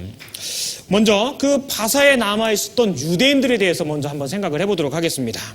자, 바사에 남아있던 유대인들, 여호와의 백성 중에서 세상에 속해 있는 사람들에 해당이 된다라고 볼 수 있을 겁니다. 그 고레스 칙령에 의해서 그들은 돌아갈 수 있는 기회가 있었습니다. 근데 무슨 연유인지 많은 이들이 돌아가지 않았습니다. 그들은 현실적인 풍요로움을, 현실적인 것에 안주하는 것을 택했다라고 볼 수 있는 거죠. 그래서 바사에 남았다라고 볼 수 있습니다. 하나님은 그와 같이 타협된 신앙생활을 하는 자들에게 자기의 이름이 사용되는 것을 원치 않으셨다라고 생각되어집니다. 돌아가고 단호하게 그들의 삶을 하나님 앞에 분별되게 내어 보일 수 있는 기회가 있었음에도 불구하고 그리하지 않은 사람들, 바로 그 바사에 남아 있었던 유대인들이 갖고 있었던 모습이었습니다. 지금도 마찬가지죠. 구원은 받았다고 하지만 세상의 풍요로움을 붙잡고 세상 속에 살면서 한쪽 발은 세상에 담그고 그것 때문에 고민 아닌 고민하면서 즐거워하고 있는 자들도 있을 거라 생각을 합니다. 나름대로 고민스러운 표정은 짓고 있지만 그것을 즐기고 있는 모습, 우리 안에서 가증스럽게 발견되는 경우 있지 않습니까? 나는 내 안에는 이것을 떼어버렸으면 좋겠다라고 고백을 하면서도 한편으로는 그것을 유지하고자 하는 마음도 우리는 충분히 머금을 수 있는 육신을 갖고 있다고 생각을 합니다. 우리는 정말 하나님 앞에 고백해야 됩니다. 나의 믿음 없음을 고백하고 내가 주님 앞에 참으로 거룩한 자로 나아가기 위해서는 죽으면 죽겠다라는 그런 심정으로 외칠 수 있는 그 믿음 주시기를 우리는 고백하고 나아가야 됩니다. 성경은요, 구원받은 이후에 구원받은 사람처럼 살아야 한다는 것을 당연하게 이야기하십니다. 구원받은 사람이 구원받지 않은 사람처럼 잘못 살 수 있다는 것을 전제로 두진 않으세요. 어렵지요? 구원받은 사람은 당연히 구원받은 사람처럼 사는 것을 전제로 하고 있습니다. 구원받은 사람이 설령 구원받은 사람처럼 살지 못한다 할지라도 그것을 전제로 하시진 않아요. 물론 잘못 살 때 건져주실 것도 말씀을 하긴 하십니다만 잘못 사는 것 자체를 전제로 말씀하시진 않는다라는 거예요. 예를 들자면은 술자리에 가서 그럴 수 있습니까? 내가 오늘 한잔 했으니까 말인데 사실 이거 오랫동안 망설였어. 너 교회 좀 같이 가자 라고 얘기할 수 있겠습니까? 그건 앞뒤가 안 맞는 말이죠. 뿐만 아니라 그들 백성들은요, 지금 예수 그리스도를 배척하지만 전 세계에 흩어져 살고 있는 유대인들의 그 예언적인 모습이기도 합니다. 그들이 비록 주님을 배척하고 흩어져 살고 있지만 하나님의 이름으로 일컬음받는 이들입니다. 그 가운데서도 하나님의 보이지 않는 하나님의 뜻을 저버린 상태이지만 하나님은 그들의 하나님의 이름으로 불리우고 있기 때문에 여전히 보호하고 계신, 도와주고 계신, 보호받고 있는 남겨진 자들의 모습을 나타내기도 한다고 볼 수 있습니다. 자, 그리고 또한 하만, 적그리스도의 모형입니다. 그 뒤에 자세하게 나오긴 합니다만 갑결의 7장 6절에는 악한 하만이라고 이제 기록이 되어 있습니다. 7장 6절 한번 보겠습니다.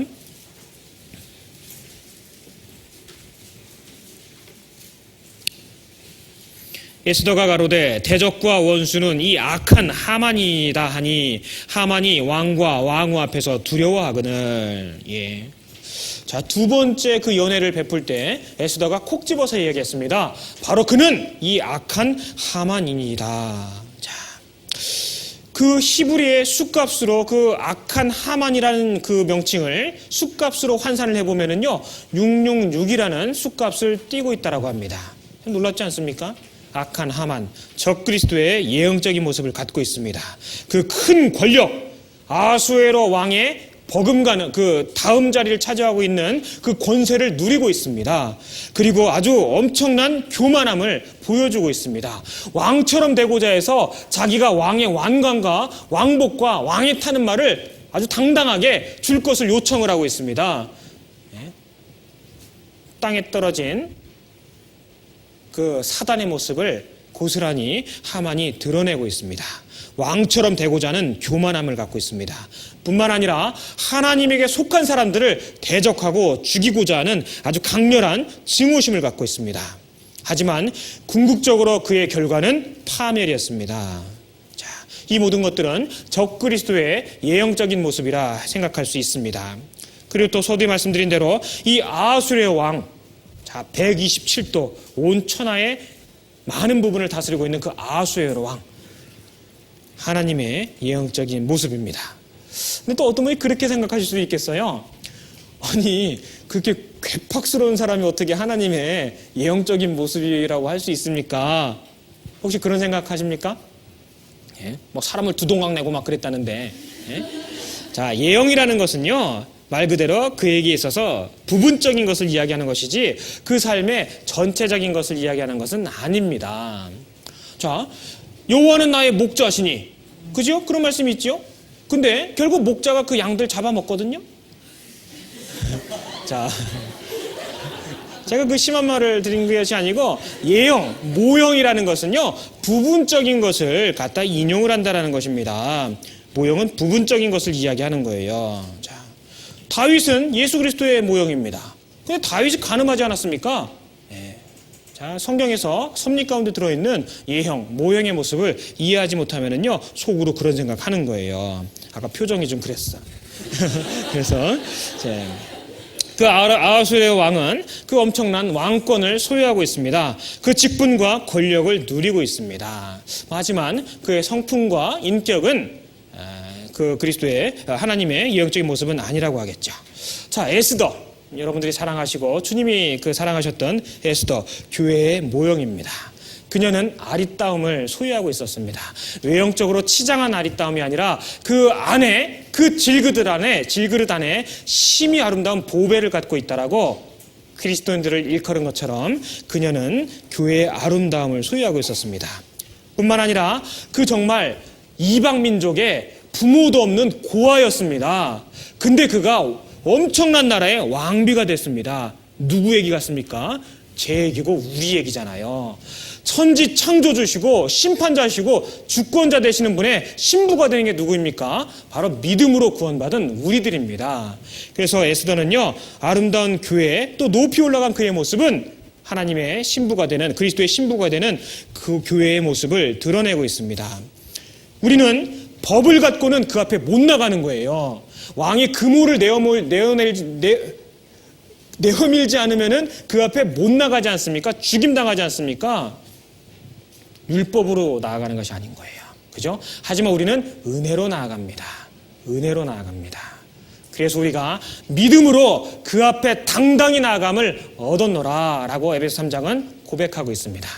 내가 정말 고아요, 포로요, 유대인이요, 그런 낮은 신분에서 전격적으로 그 엄청난 왕의 왕후가 될 수 있었던 것, 그 법을 거스르고도 나아갈 수 있었던 것은 바로 하나님의 은혜였다라는 것을 에스더를 통해서 발견하게 됩니다. 자, 그리고 또 이 모르드게 대환란을 통해서 또 천년왕국에 들어가는 유대인들에 대한 모형이라고 이렇게 또 생각을 할 수도 있을 것입니다.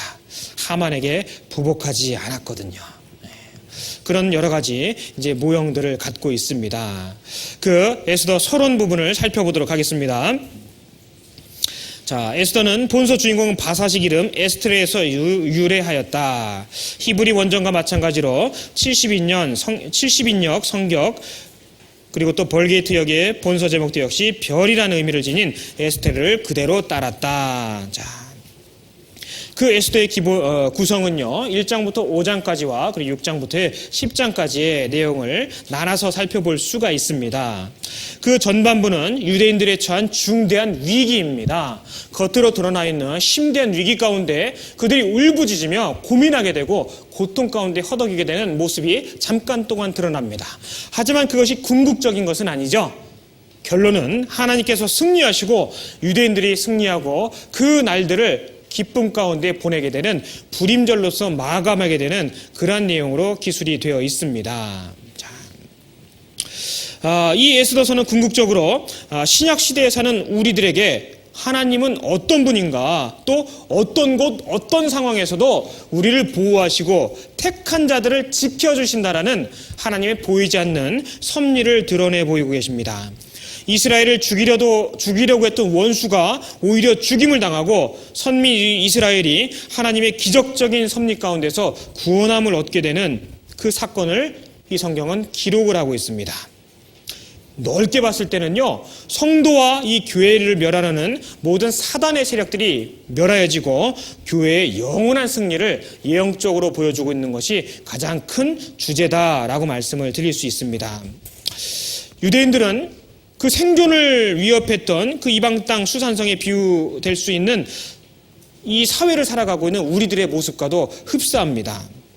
우리는 어떠한 위협이나 좌절 가운데서도 타협을 하거나 낭망해서는 안 된다는 것을 본서는 배경을 갖고 있고 기록한 목적으로 처음부터 끝까지 드러내고 있습니다. 자, 에스더의 내용 전개 과정을 조금만 보겠습니다. 1차 포로 귀환과 에스라의 지도하에 이루어진 제2차 포로 귀환 사이 일어난 일로서 1차 귀환이 완료되는 에스라 6장과 2차 귀환이 시작되는 에스라 7장 사이에 놓여진다. 우리가 지난번에 에스라서를 공부할 때 그 에스라서 6장과 7장 사이에 공백이 있음을 우리가 발견을 했습니다. 바로 그 사이에 이 에스더서에 기록된 내용이 해당되는 1차 기환과 2차 기환 사이에 이 에스더서가 기록이 되어 있음을 발견할 수가 있습니다. 그것을 4개의 부문으로 나눠본다면요, 발단은 와스디 왕비의 폐위와 에스더의 왕후 즉위라고 볼 수 있습니다. 그리고 또 그것은 하만의 유대인 말살 음모라는 전개 과정을 통해서 급진적으로 그들이 죽음 앞에 내몰리게 됩니다. 그리고 그것이 절정에 이르고 급반전을 이루게 되는 것은 바로 하만의 처형과 모르드게가 인장반지를 다 대신해서 끼게 되는 그 장면으로 말씀드릴 수 있습니다. 그리고 유대인들의 그 승리 가운데 기뻐하는 모습, 궁극적으로 교회를 보호하시고 하나님의 사람들을 인도해내시고 이끌어내시는 하나님의 섭리 가운데 축제를 벌이는 장면으로 그 에스더서는 마감을 하고 있습니다. 자, 장별로 주요한 내용들을 여기 기술을 해 놓았습니다. 주요 내용들을 이제 살펴보겠는데요. 각별히 6장에 해당되는 말씀을 조금만 더 살펴보도록 하겠습니다. 자, 6장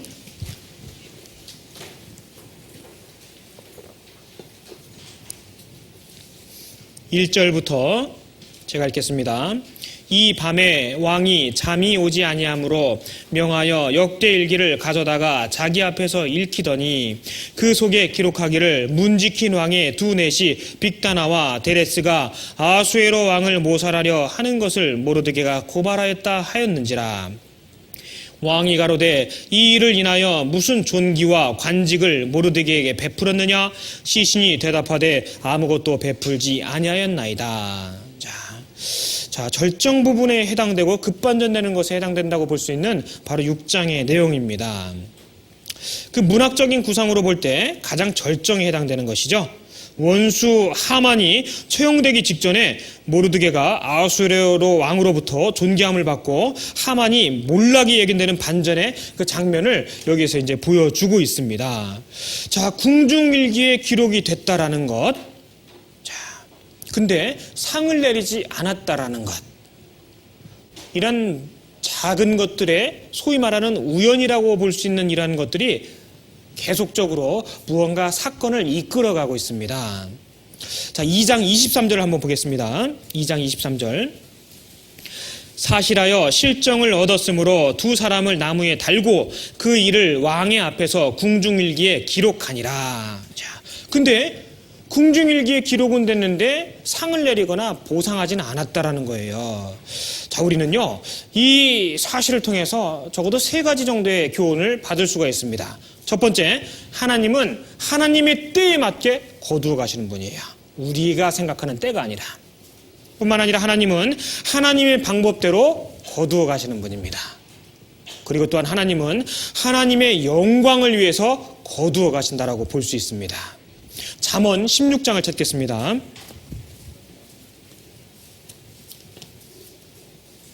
잠언 16장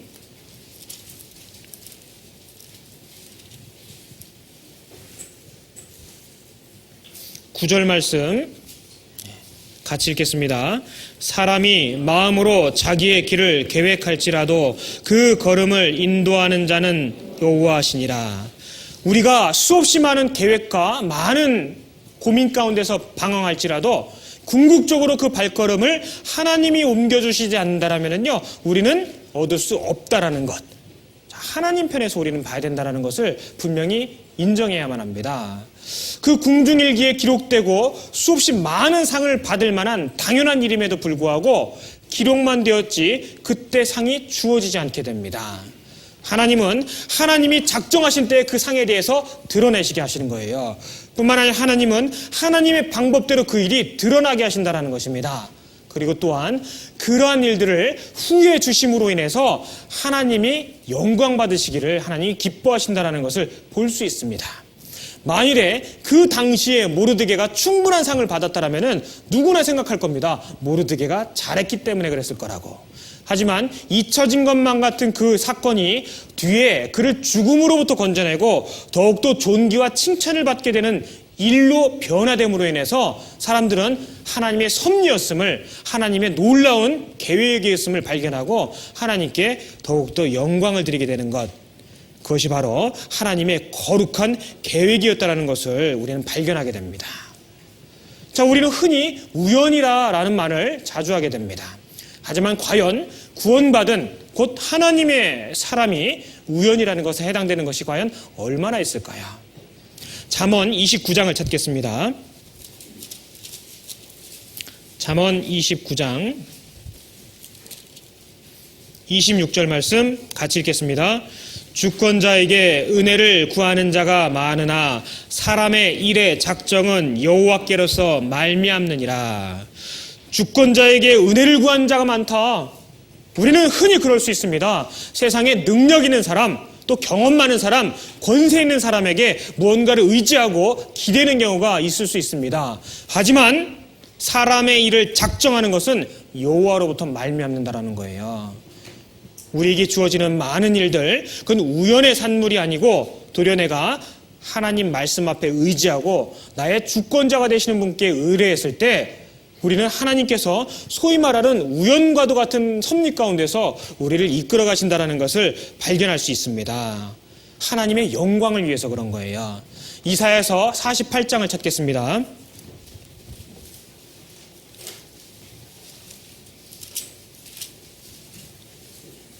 이사야서 48장 10절 11절 말씀 같이 읽겠습니다. 보라, 내가 너를 연단하였으나 은처럼 하지 아니하고 너를 고난의 풀무에서 택하였노라. 내가 나를 위하여 이룰 것이라. 어찌 내 이름을 욕되게 하리요 내 영광을 다른 자에게 주지 아니하리라. 자, 너를 연단하였으나 은처럼 하지 아니하고 너를 고난의 품무에서 택하였노라. 나를 위하여 이룰 것이니라. 내 영광을 다른 자에게 주지 아니하리라. 하나님의 사람, 구원받았다는 우리의 인생들을 하나님 편에서 주장하시고 이끌어 가시기를 하나님이 원하고 계십니다. 왜? 궁극적으로 그것이 우리에게 득이 되고 하나님께서 홀로 영광 받으시는데 그 일이 합당하기 때문에 그렇습니다. 하나님의 영광을 위해서인 거예요. 다시 에스더서 6장으로 가보겠습니다. 에스더 6장 1절. 이 밤에 왕이 잠이 오지 아니함으로 명하여 역대일기를 가져다가 자기 앞에서 읽히더니, 예. 자, 그 왕이 하필 그날 잠이 안 왔습니다. 예. 하필 그날. 예. 그리고 그 마침과 하필이라는 그 우연들은 일관되게 하나님의 섭리를 이끌어가는 도구로 사용되고 있습니다. 결국 그 우연 아닌 그 우연이 왕의 마음을 움직이게 됩니다. 자, 그리스도인들에게 하나님의 사랑과 관련된 일들 가운데 우연은 없습니다. 잠언 21장을 찾겠습니다. 다시 한번 찾겠습니다. 아까 찾았던 말씀입니다.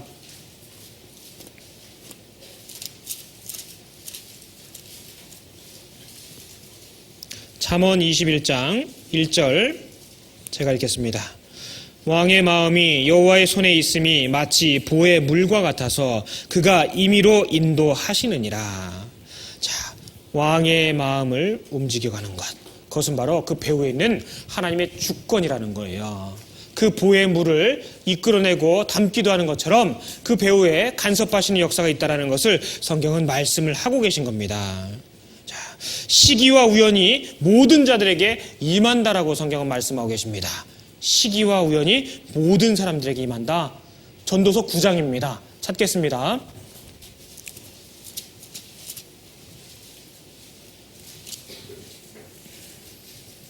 전도서 9장 11절 말씀 제가 읽겠습니다. 내가 돌이켜 해 아래서 보니 빠른 경주자라고 선착하는 것이 아니며 유력자라고 전쟁에 승리하는 것이 아니며 지혜자라고 식물을 얻는 것이 아니며 명철자라고 재물을 얻는 것이 아니며 기능자라고 은총을 입는 것이 아니니 이는 시기와 우연이 이 모든 자에게 임함이라. 하나님은요, 우리가 아무리 애쓰고 수고한다 할지라도 사람의 꾀로 무엇을 이끌어가고자 한다 할지라도 하나님 편에서 정하신 그 시기와 우연이라는 것이 이끌어가는 섭리가 있음을 성경은 말씀을 하고 계신 겁니다. 예수 그리스도가 십자가에 못 박혀 죽으실 때 사단은 외쳤을 겁니다. 드디어 죽였다. 드디어 죽였다. 하지만 주님의 고백은 무엇이었습니까? 다 이루었다. 승리의 선언이었습니다. 다 이루었다. 우리가 하나님께서 이끌어 가시는 그 시기와 우연이 하나님의 섭리 가운데서 되어진다는 것을 안다라면요, 하루를 훨씬 더 성실하게 보낼 수 있을 거라고 생각되지 않습니까? 우리에게 보이지 않는 것을 볼 수 있게 해주시는 것, 들리지 않는 것을 들을 수 있는 것, 듣게 해주시는 것, 바로 그런 능력 있는 자들이 강한 자 아니겠습니까? 눈에 보이는 것 때문에 현혹되고 눈에 보이는 것 때문에 낙심되는 자들은 약한 자입니다. 눈에 보이지 않고 귀에 들리지 않는 것들을 볼 수 있고 들을 수 있는 자들이 진정한 강한 자라고 생각합니다. 세상 안에서 그런 자들이 시험에 넘어지지 않습니다. 왜? 하나님께서 그들에게 역사하시는 시기와 우연이 모든 자에게 있다는 것을 믿는 자이기 때문에 그런 거예요. 자, 룻을 한번 생각해 보십시오. 그가 그 이삭을 줍다 보니까 그 보아스의 밭까지 이룬 것이에요. 그죠? 저기가 보아스의 밭이니까 애따 거기까지는 가자? 이거였습니까? 아니잖아요. 눈을 들어 보니까 보아스를 만나게 되었던 거예요. 하나님이 이끌어 가셨던 겁니다. 하나님이 허락하시지 않으면요, 하나도 이루어질 수가 없는 거예요. 하나님이 허락하시지 않으면 공중의 참새도 떨어지지 않겠다라고 말씀하시지 않습니까? 마찬가지입니다. 우리 그리스도인들에게 모든 것을 우연이라고 치부해 보이기에는 우리의 믿음이 민망해집니다. 그 열왕기상 22장을 찾겠습니다.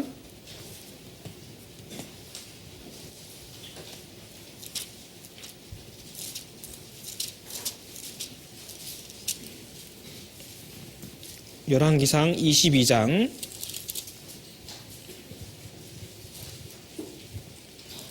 34절부터 제가 읽겠습니다.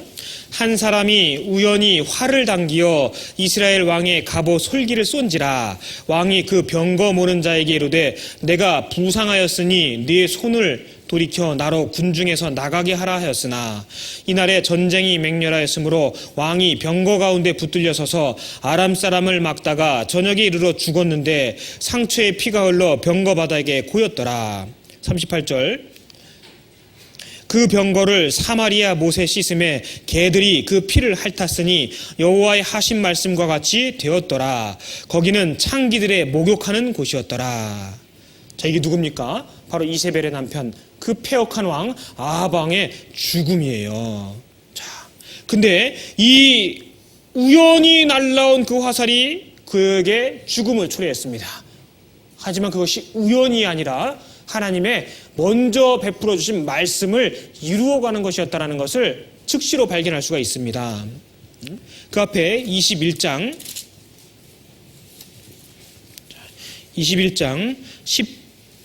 19절 너는 저에게 말하여 이르기를 여호와의 말씀이 내가 죽이고 또 빼앗았느냐 하셨다 하고 또 저에게 이르기를 여호와의 말씀이 개들이 나봇의 피를 핥은 곳에서 개들이 내 피 곧 내 몸의 피도 핥으리라 하셨다 하라. 나봇의 포도원을 임의로 취했잖아요. 하나님께서 그가 어떻게 죽임당하고 그 피가 개들에게 핥음당할 것을 말씀을 하셨던 겁니다. 우연히 날라온 화살이라고 볼 수 없었다라는 거예요. 그리스도인들에게서 이러한 하나님의 섭리는 분명히 삶의 많은 방향들을 바꾸는데 도움이 될 거라 생각을 합니다. 잠언 8장을 찾겠습니다.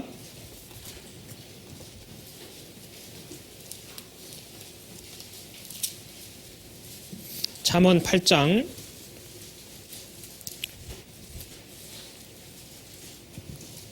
14절부터 16절까지 같이 읽겠습니다.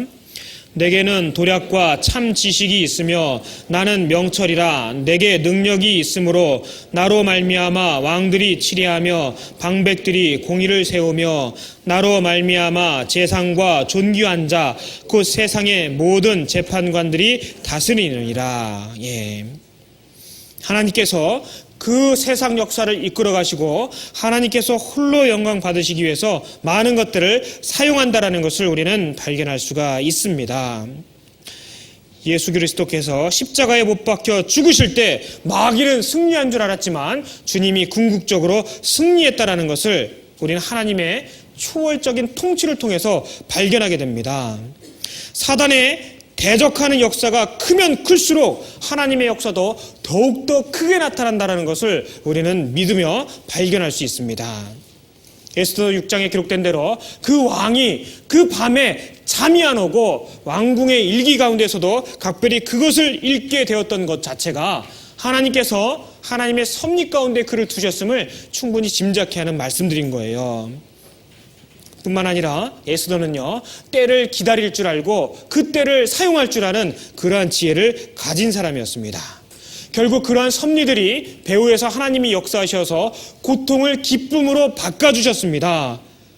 기다리는 자에게 복이 있음을 궁극적으로 하나님이 드러내 보이신 거라고 말씀드릴 수 있습니다. 그 앞에 이사야서 30장을 찾겠습니다. 그 뒤에 이사야서 30장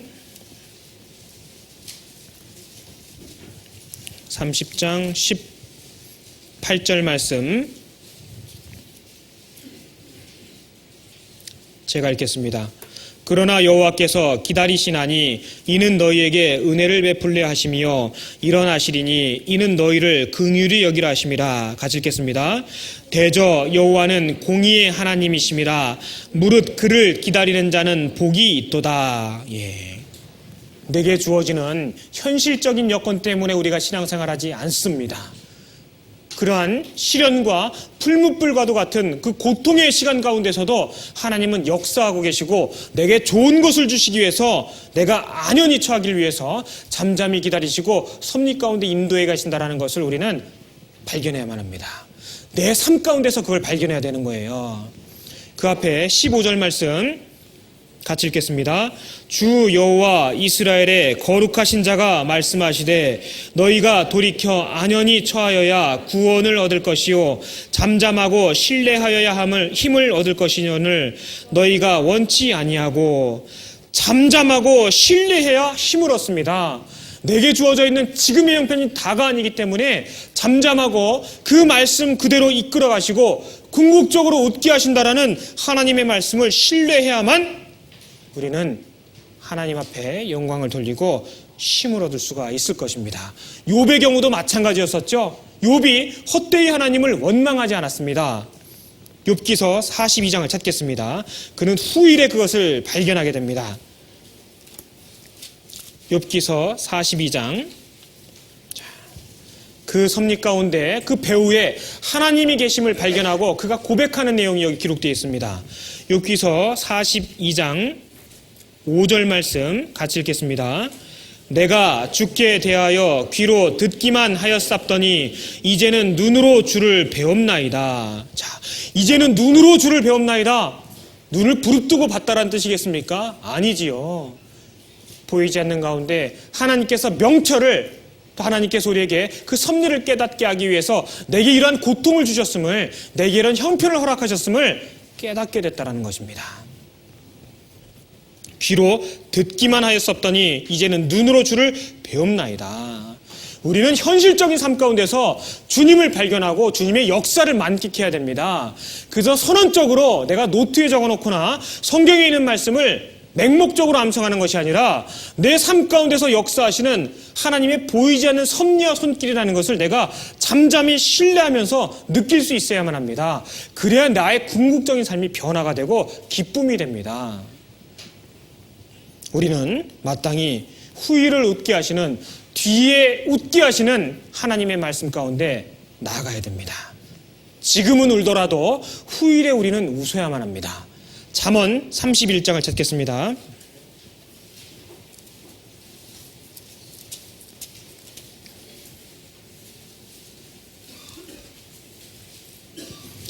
잠언 31장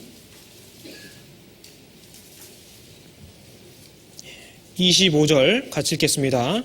능력과 존귀로 옷을 삼고 후일을 웃으며. 자, 후일을 웃는다는 것은 무엇입니까? 현재는 고통스럽다는 거잖아요. 우리에게 명확하고 분명한 미래의 소망이 있고 약속이 있음으로 인해서 우리는 참을 수 있고 기다릴 수 있습니다. 지금 고통스러운 상황 가운데서도 후일을 우리에게 베풀어 주시고 보여주신 하나님에 대한 믿음이 있기 때문에 우리는 후일을 웃을 수가 있습니다. 하나님은 궁극적으로 웃게 하시는 분이라는 것을 우리는 성경을 통해서 발견하게 됩니다. 그 앞에 잠언 23장을 찾겠습니다. 23장 17절 18절 말씀 같이 읽겠습니다. 네 마음으로 죄인의 형통을 부러워하지 말고 항상 여호와를 경외하라. 정령이 네 장래가 있겠고 네 소망이 끊어지지 아니하리라. 항상 여호와를 경외하라. 그렇다면은 내게는 장래가 있을 것이다. 어떤 장래겠습니까? 상급받는 장래입니다. 주님과 더불어 먹고 마시고 즐거워하고 기뻐하는 그 후일이 있다라는 것입니다. 현재 몸이 건조하고 무덤덤한 일상을 보내고 있다라고 고민하고 계십니까? 정말 그 잔잔한 삶 가운데서 하나님이 나를 더욱더 이끌어내시기 위해서 주시는 교훈이 뭐가 있는지 생각해 볼 필요가 있습니다. 우리보다 먼저 앞섰던 많은 그리스도인들은 바로 그러한 것들을 발견하고 몸은 비록 죽을지라도, 정말 죽은 자처럼 살았을지라도 후기를 기약하면서 웃을 수가 있었습니다. 누가복음 6장을 찾겠습니다.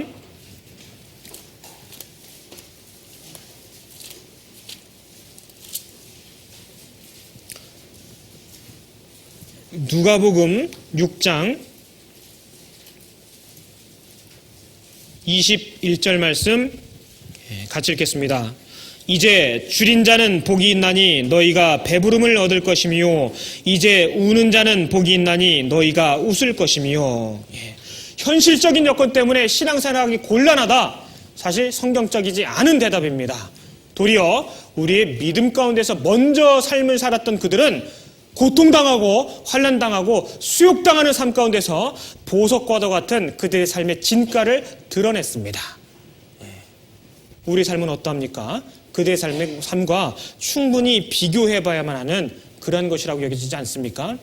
이제 우는 자는 복이 있나니 너희가 웃을 것이며, 지금 울어야 나중에 더욱더 기쁘게 웃을 수 있는 거예요. 무엇 때문에 울어야 됩니까? 주님의 일을 위해서, 교회의 일을 위해서, 영혼 건지는 일을 위해서, 어제보다 더욱더 변화된 나를 위해서, 세상 사람이 기뻐하고 박수치는 것을 마음 둬서가 아니라 하나님께서 기뻐하시고 하나님께서 인정하시는 그 삶을 위해서 우리가 지금 울어야 됩니다. 그래야 후일에 크게 그분이 웃으신다라는 것을 우리는 잊어서는 안 됩니다. 예수님의 말씀이거든요. 하나님의 말씀입니다. 자, 후반부에 중요한 교훈들 몇 가지만 살펴보겠습니다. 자, 두 번째, 고아인 에스더가 왕후가 된 것에 대해서 기록을 하고 있습니다. 자, 보십시오. 우리의 입장과 동일합니다. 술람 여인이 그 솔로몬 왕을 만나 그 왕비가 되는 과정과 동일합니다. 그 유대인 포로의 신분 고아였습니다. 그녀가 왕비가 되었고 큰 나라의 정말 어머니가 되었습니다. 바로 그것은 낮은 자를 사용하시는 하나님의 섭리였습니다.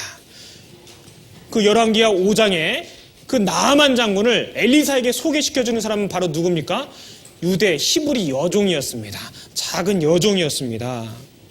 뿐만 아니라 여호와께서 찾으시는 당대의 사람은 아이 사무엘이었습니다. 그 어린 사무엘을 찾았습니다. 뿐만 아니라 믿는 여자 그 마리아에게 하나님은 은혜를 베풀어 주셨습니다. 고린도 전서 1장을 찾겠습니다. 고린도전서 1장 26절, 27절 같이 읽겠습니다. 형제들아 너희를 부르심을 보라. 육체를 따라 지혜 있는 자가 많지 아니하며 능한 자가 많지 아니하며 문벌 좋은 자가 많지 아니하도다. 그러나 하나님께서 세상에 미련한 것들을 택하사 지혜 있는 자들을 부끄럽게 하려 하시고 세상에 약한 것들을 택하사 강한 것들을 부끄럽게 하려 하시며. 이건 하나님의 섭리인 거예요. 하나님의 역사하시고 일하시는 방법입니다. 원리입니다. 그렇기 때문에 분명하게 기억해야 돼요. 우리의 강한 것을 사용하는 것이 아니라 우리의 낮고 부끄럽고 작은 것을 통해서 하나님의 크고 영광스럽고 귀한 것을 드러내신다라는 것, 하나님의 섭리입니다.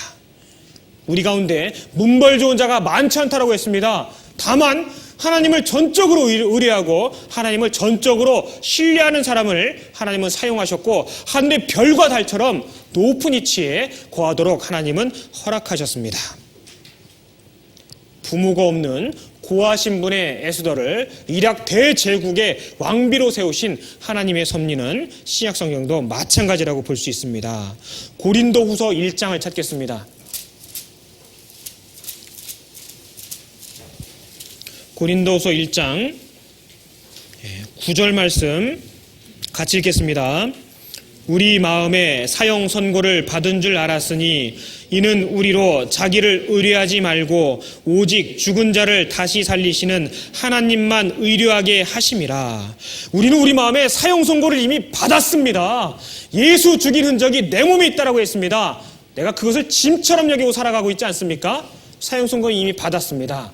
세상에서 잘 살 생각하십니까? 아니지요. 세상에서는 사형당하는 심정으로 주님의 복음을 위해서, 교회를 위해서, 하나님의 말씀을 위해서 살아가고자 애쓰는 것, 우리와 동일한 믿음을 소유했던 그들의 2000년 전의 고백이고 그들의 삶의 좌우명이었습니다. 나는 어떠합니까? 내가 살기를 원합니까? 전쟁터에서도요, 살기를 원하는 자는 죽는다라고 했습니다. 정말 죽기를 각오하고 사는 자가 결국 승리를 쟁취한다는 것은 보편적인 진리라고 여겨집니다.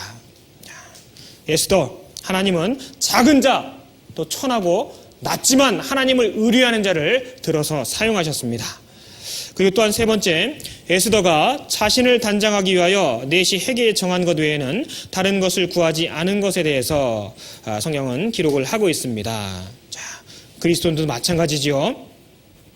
우리가 육신적인 좋은 위치에 있든 혹은 그렇지 않든 간에 내가 주님 앞에 나아가는 것은 외형적인 모습이 아니라 정말 내면에 속이 깨끗해야 나오는 것이 깨끗할 수밖에 없지 않습니까? 여러 가지 갖추는 것이 문제가 아니라 내 안에 진정한 내가 변화되고 하나님 말씀 앞에 온전함을 얻는 것. 내가 거룩하니 너희도 거룩할지니라 라고 성경은 분명하게 말씀하시지 않습니까? 그분이 만약 우리의 진정한 아버지 되신다는 것을 내가 고백하고 있다면요, 그분의 자녀답게 살아야 되지 않겠습니까? 우리의 단장은 세상의 것이 아니라 나의 꾀나 나의 생각이 아니라 하나님께서 기뻐하시고 하나님께서 인정하시는 내 속으로부터의 깨끗함이어야 할 것입니다. 그리고 여섯 번째, 모르드게의 공로가 보응받지 못한 것에 대해서 우리는 참 교훈을 받을 수가 있습니다. 그 당시에 드러나지 않았던 일들, 하나님이 원하시고 하나님이 기뻐하시는 때에 더한 영광을 받게 하시기 위해서 하나님이 숨겨두시고 때를 도모하고 계십니다. 사도 바울이 세상 사는 동안에 수없이 많은 수욕 가운데서도 위로 얻기를 구하지 않았습니다. 주님을 만날 때 나로 자랑할 것이 있게 하려 함이라 사도 바울은 그렇게 고백을 하고 있습니다. 세상의 칭찬이나 세상의 박수를 우리가 쫓아 살지 않습니다. 세상에서 조롱당하고 수욕당한다 할지라도 궁극적으로 승리가 성취되어지는 그 삶의 끝에서 주님 앞에서 그것을 누려야만 합니다. 처음에는 보응받지 못했으나 후에 존귀케 되는 그러한 모습들을 성경은 말씀을 하고 계십니다. 자, 11번째, 하만의 교만한 모습. 사실 마귀가 된 것은 교만 때문이었습니다. 자기 위치를 지키지 못한 것에 대한 궁극적인 결과였습니다. 우리의 삶도 마귀가 보여줬던 그런 것들로부터 침투당하지 않도록 애써야 됩니다. 교만이라는 것을 적극적으로 막아야만 합니다. 일어서면은요, 높아지면은 넘어지는 일밖에 없는 거지 않습니까? 무릎 꿇고 기도하는 자는요, 선체로 흔들릴 위험이 없는 거예요. 그죠? 내가 꼿꼿하게 서 있다면 넘어질 염려가 있습니다. 하지만 무릎 꿇고 내가 기도하고 있다면은요, 넘어질 염려가 없는 거예요. 그리고 또 12번에 하만이 모르드게를 달려고 했던 나무에 도리어 그 하만이 달렸습니다. 자, 마귀는 예수님을 죽이려고 했는데 그로 인해서 자기의 권세가 깨지게 되는 것과 동일한 모습입니다. 민수기 21장에 보면은 그 불뱀에 물린 사람들을 살리기 위해서 장대 끝에 놋뱀이 매달렸습니다. 놋뱀이 매달렸습니다. 사단이 박살나는 장면이죠. 사망과 죽음의 권세, 뱀입니다. 그죠? 사단입니다. 그것이 깨어지고 죽임당하는 것, 그것이 바로 장대 끝에 달려서 죽임을 당한 것 상징이 놋뱀이 내어 걸린 것에 대한 모습이었습니다. 궁극적인 승리를 우리는 기다리고 있고 잘 알고 있습니다. 자, 이렇게 해서 에스더서는 그 10장의 10장의 그 대단원의 막을 정말 잔잔하면서도 격동적인 내용을 담고 극적 반전을 이루면서 끝을 내고 있습니다. 하지만 에스더서에 드러났던 하나님의 그 섭리와 그런 모습들은 실제 기적적이거나 아주 현란한 모습으로 드러나진 않지만 우리의 일상 가운데서 역사하시고 우리의 작은 것을 통해서도 하나님이 배후에 계시다는 것을 우리에게 아주 자세하게 설명을 하고 있는 그런 성경이라고 볼 수 있습니다. 제가 어떤 영상을 한 편 봤습니다. 그 제목이 여러분은 기적을 믿으십니까? 라는 영상입니다. 여러분들 기적을 믿으십니까? 여러분들 기적을 믿으십니까? 대답하기 곤란합니까? 네. 자, 나중에 이거 편집 좀 해주세요. 성경은 기적의 기록입니다. 기적의 기록입니다. 생각해 보십시오. 천지 만물을 무엇으로 만드셨습니까? 말씀이었습니다. 한 노인이 지팡이를 들고 손을 내어 밀자 바다가 쩍 갈라졌습니다. 기적입니다. 그지요? 100세 된 노인이 아들을 낳았습니다. 기적이었습니다. 어설픈 돌멩이 5개로 그 골리앗이라는 자를 쓰러뜨렸습니다. 기적이었습니다. 300명밖에 되지 않는 병사들이 횃불을 들고 그 항아리를 깨트림으로 인해서 수많은 적들을 물리칠 수가 있었습니다. 기적이었습니다. 그저 기도하며 성을 돌기만 했는데 그 견고한 성이 무너졌습니다. 무엇입니까? 기적입니다. 성경은 기적의 연속입니다. 죽은 자를 살리셨습니다. 기적이었습니다. 오병이의 기적을 들어보셨습니까? 떡 5개, 물고기 5개, 떡 5개, 물고기 2마리로, 떡 5개, 물고기 2마리로 5,000명을 먹이고 12광주리가 남았습니다. 무엇입니까? 기적입니다.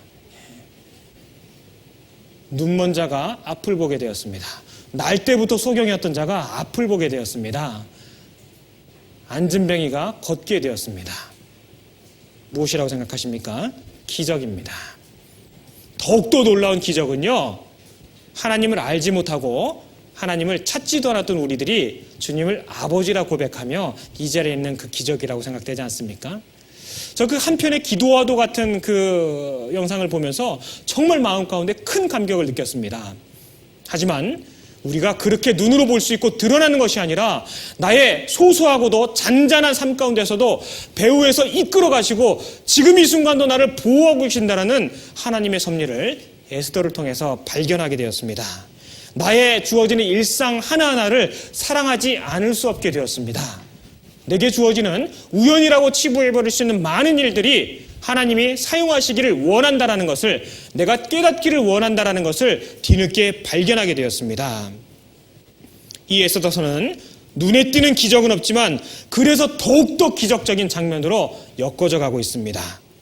우리는 그가 이루실 것을 믿습니다. 내 삶에 하나도 놓치지 않고 다 보고 계신 그분이 나의 삶을 궁극적으로 웃게 하시기 위해서 이루실 것을 믿습니다.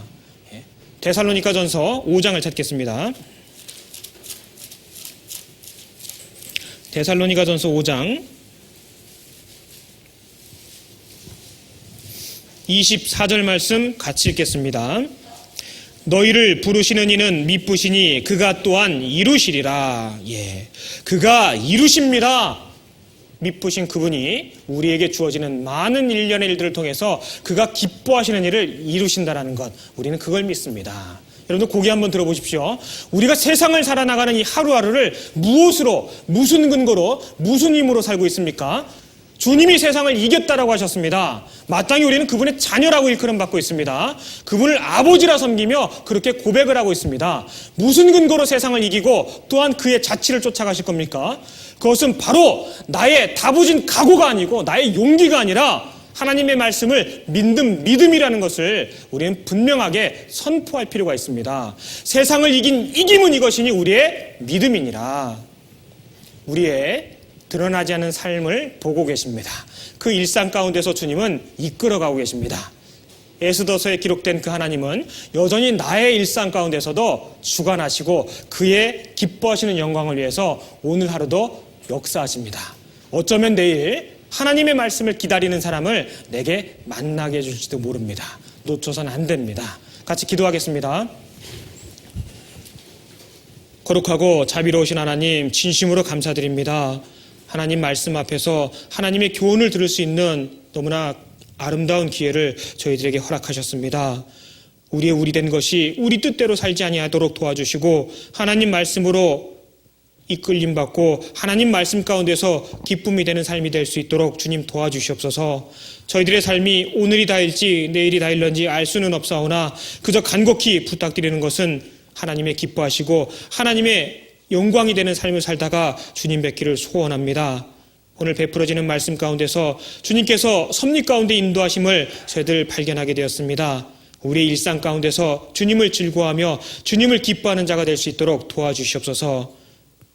저희를 사랑하시고 영원한 죄악에서 건지신 예수님 이름으로 감사하며 기도드렸습니다. 아멘.